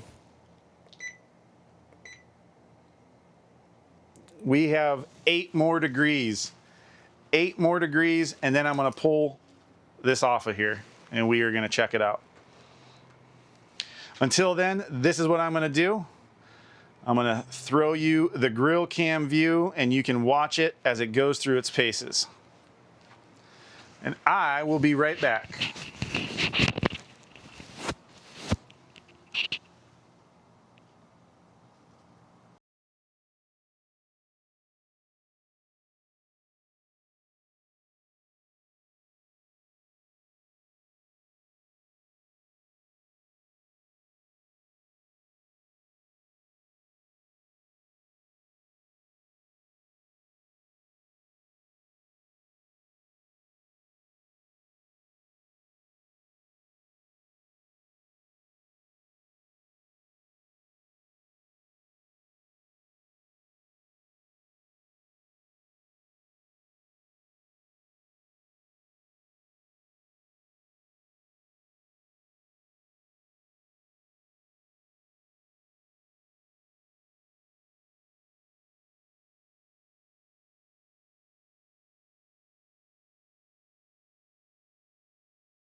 All right, everybody, here we go. We are coming to the end of this. I'm just about to pull the chicken off of here. We are literally at, let me see what my temperature is. We're there. All right, let's do this. What I'm gonna do. Okay, let me move this around real quick. You guys are gonna see some amazingness happen.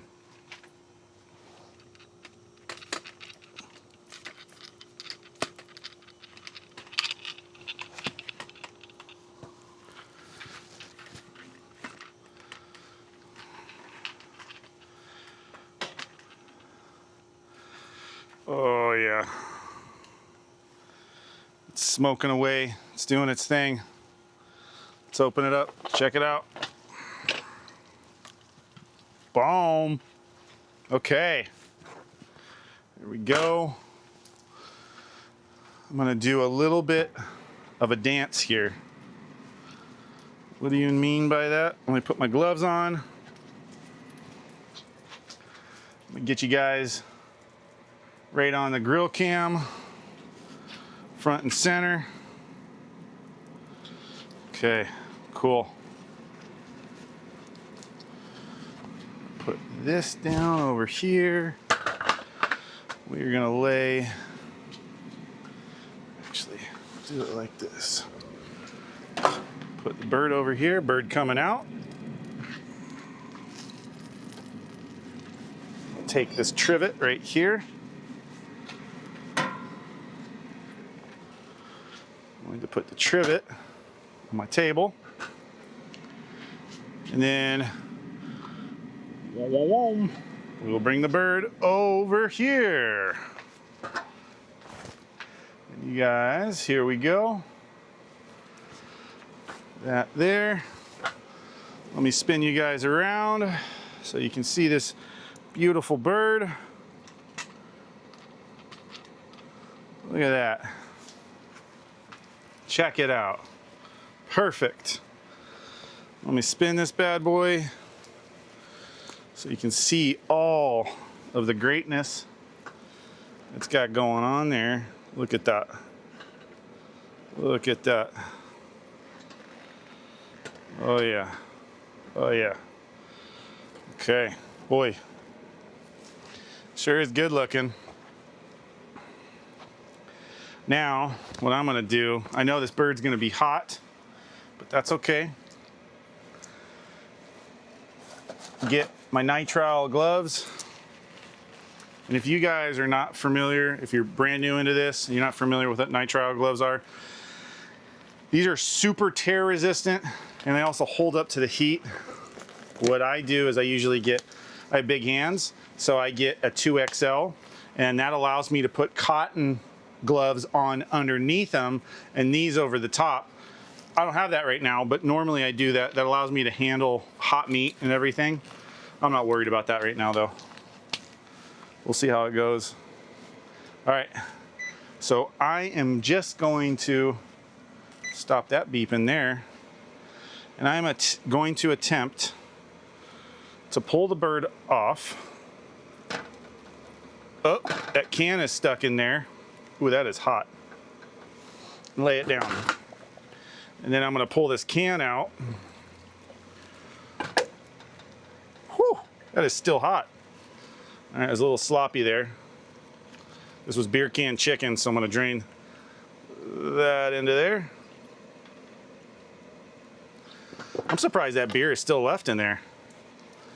There we go. What we're left with is a really awkwardly positioned bird. I mean, its rump is kind of in the air. I'm sorry for that unflattering position.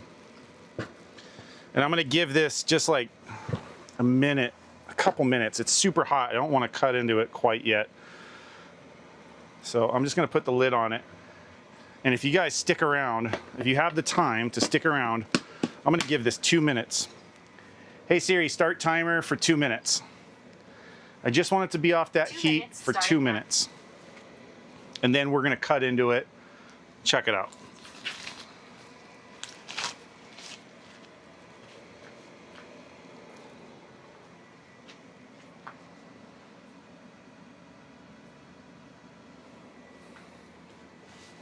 Ooh, I just got notification from a really cool company that I'm very excited to work with that makes pecan pellets. I got some samples coming. I'm really excited to try these because pecan is my favorite, and they're working on developing something that's really, really cool. So if the flavor from these are what I hope they're gonna be in the pellet form, go in my pellet smoker, and then also in pellet tubes. You can use pellet tubes on these as well. You totally can. And I think I'll do another video for that. Maybe I'll even do a live stream where we use lump coal, we use a pellet tube, we use a pellet tube, fill it up with pellets and everything, and then we can stick that right over and use that, stick that right into the coals, right on top of the coals, and use that as our wood for smoking as well. It does work, so it'd be pretty cool to try out and show you guys live. So we might do that with these pellets that are coming. I love pecan flavor. It's just the best. All right, we've got 30 seconds left before we get into this bird, okay? Let me position this a little bit better for you guys.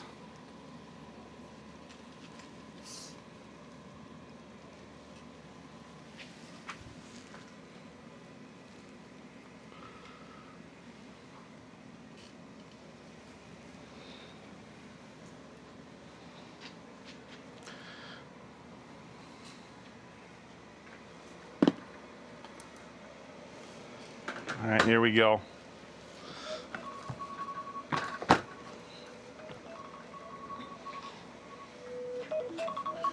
They're done there.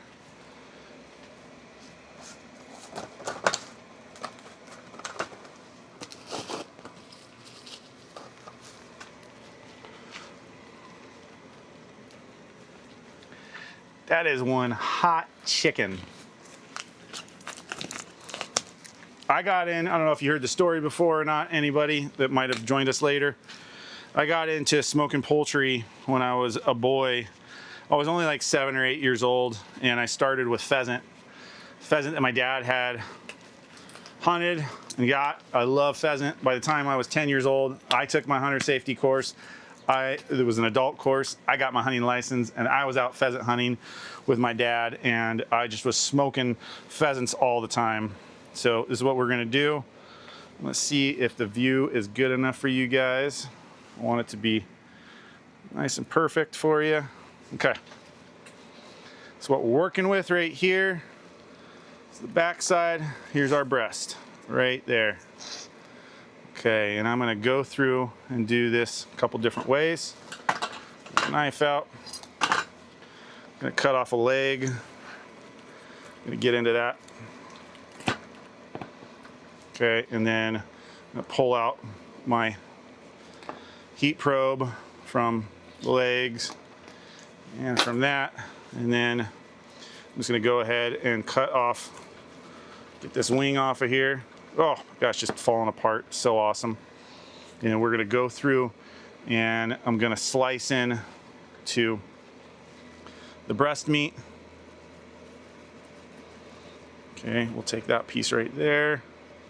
Oh, there's a juiciness. Yes. Yes, yes, yes, yes, yes. Even on the edge here, okay? So this is, I mean, there's a lot of juice coming out of this bird right here. So that's what smoking does. It really locks, and look at this. I don't know, hopefully you can see this, but as I'm just cutting through that skin right there, the juice is just coming off. Oh my gosh, it's so hot though. Okay. This is the piece I want, but I gotta wait till that cools off a little bit. And then I wanna grab some of that thigh meat too. I think what I'm gonna do is I'm just gonna cut off, because it's gonna be too hot for me to bite in, and this is live, so I'll grab some of that thigh meat. There it is. Okay, and now, the moment of truth. Dun, dun, dun, dun. Are you guys ready? I'm ready. Take this up a little bit. Ooh, it's still super hot. Oh my gosh. I don't know how I'm gonna do this without totally burning myself. Oh, that chicken looks so juicy. Okay, I'm just gonna bring this up while I still can, because we're gonna cover it. This is the meal for the family. All right, we're going with this piece right here, which is a piece of the thigh meat. Here we go, juicy thigh meat.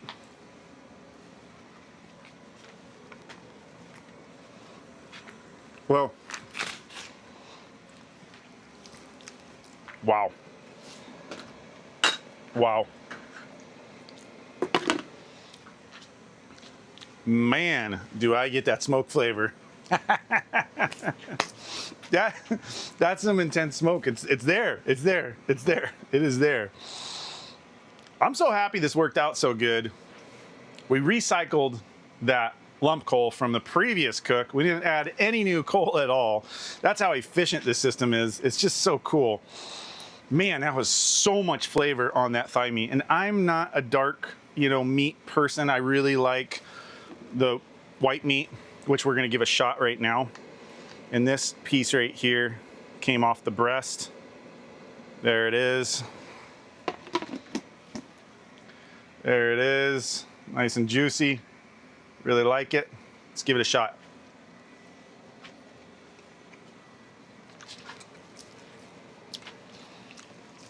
That's it. That's the bite I was after. That's actually so good. Let me do this again. Take that bigger piece. Oh my goodness gracious. Man, so weird with the, I haven't done beer chicken in a long time, but look how juicy that is. It's just dripping. It's just dripping with juice. This is gonna be a big bite. Sorry, guys.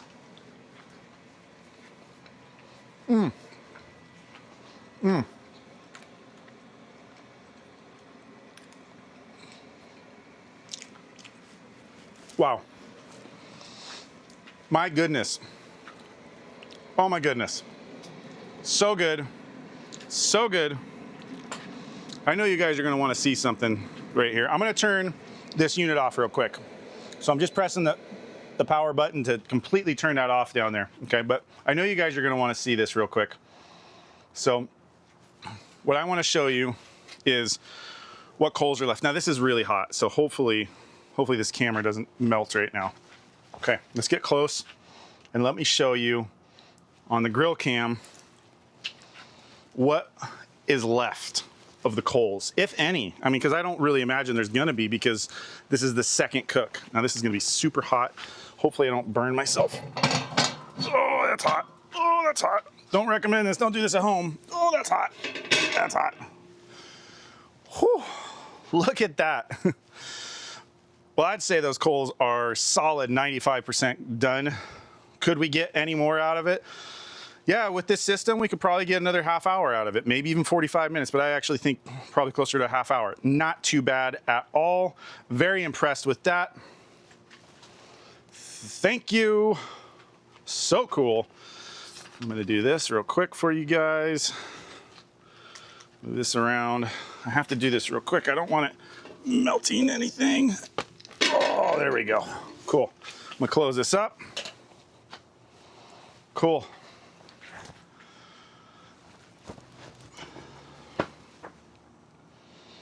Let's see. Pick and pick.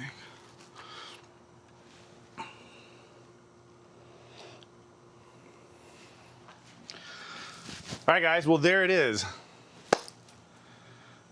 I would say that cook was a success. Everybody, I love smoked poultry. If it's not something that you've done in the past, do it. Easily done on the kettle. You don't need this fancy equipment. This is what you need. Really. You can bank the coals to one side of the kettle. Do like half a chimney of, you can just use briquettes. You don't even need to use lump coal, okay? Get some wood chunks, and you want to use chunks. You don't want to do chips, because chips just burn through too quick. You want chunks. On that coal, put a big chunk on there. let it smolder. You want it to smolder, that way it smokes. You don't want it catching on fire, and that's how you prevent that, is by controlling your bottom, your top vents, not allowing too much airflow throughout the chamber.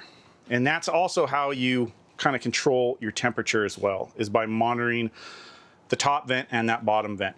Some people, I mean, with kettles, there's multiple ways of doing this. Everybody has a different way of doing it. I usually keep my bottom vent all the way open, and I control everything through my top vent. And if I still can't get enough control out of it, I'm getting too much air in there, then I close that bottom vent. Just helps me kind of manage everything. You can do it the other way though too, because it's really just in and out, air in, air out. So however you want to do that. This controller, the way you want to do it is you want to have it 1/4 of the way open, and then the bottom vent is all the way open, but the fan is in control of everything mechanically as well. So very cool system. I love using it. I love doing poultry on it. Beer can chicken, I tell you what, it's been a hot minute since I've done beer can chicken. And it adds like a totally different flavor to things. And it came out really good. It came out really good. Super juicy, super juicy. So normally what I do with my poultry is I will wet brine it. I do it with a turkey. I do it with chickens. I'll wet brine it for like 12 hours, 24 hours even. Don't go past 24. Don't go past 24. Don't go past 24. Anything past 24 gets a little weird. And like too much salt. So the sweet spot's like 12 hours, I think, is really good. You could do 24, but it depends on how much salt is in your brine, okay? Be careful about that. And then I usually inject the breast area, especially all the white meat, with an injection. And I love it that way. You know, you can do like a compound butter that you've kind of melted down a little bit, and you want to get it to as close to room temperature before it solidifies. And then you can inject it. They make a lot of really good injections that are already out there. There's some Creole ones that are just insane. And that will guarantee moist meat. But when you cook it like this, indirect heat deflection, you know, you're not going to dry that bird out. And as you saw, I bumped that temperature all the way up to 350 degrees. Why do I like to increase the temperature at the end? I want to make sure that the skin is crispy, because with poultry, if you don't do that, and let's just say you cook it at 250 the entire time, well, it's gonna take a long time, first of all, because they're pretty dense, but you'll also get real rubbery skin to it. And so that's not really desirable for me. So at the end, bumping it up above 300 degrees for a sustained period of time, you know, whatever that is. If you go even a little bit hotter, you know, to 350 like we did, you get by with it for like 12 minutes at that, and that'll crisp up that skin and make it really tasty. And that's what everybody wants, is when you cut into it, you're not fighting it with the knife. It just cuts right through. And as you saw, I did not wet brine it. I did not inject it. I just went straight out of the bag, seasoned it up, threw it on there, and got it smoking. And that bird was super, super, super moist. Also really, really moist on the dark meat.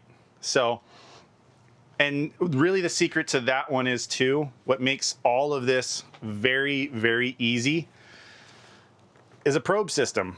Doesn't need to be wireless. You could, in this application, you could go wired. So like a $40 system from Amazon works out great. And I have the links to a bunch of different systems that I use that are wired that are like 40 bucks, and they work great. So you don't need to go crazy.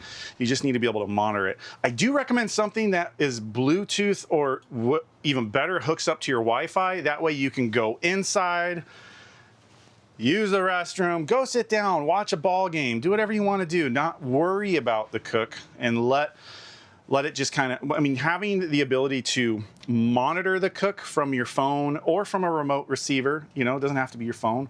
That just gives you more confidence in your cook, and also you just don't have to worry about things so much. And for me, it's a more enjoyable experience.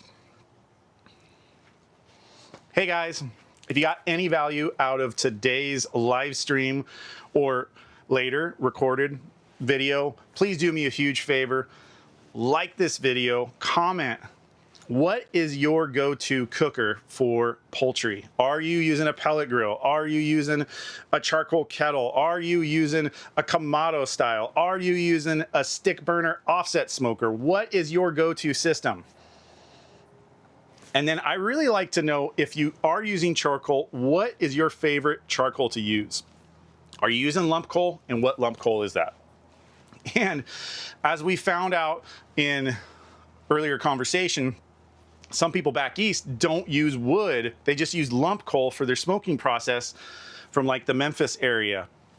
So what wood do you like to use if you are using wood? And do you use wood, or do you just use charcoal? And then, as always, please subscribe to the channel if you haven't done so yet. It just really helps me produce more what I hope is valuable, flavorful content like this for you in the future. And my wife would be really happy. And until next time, as always,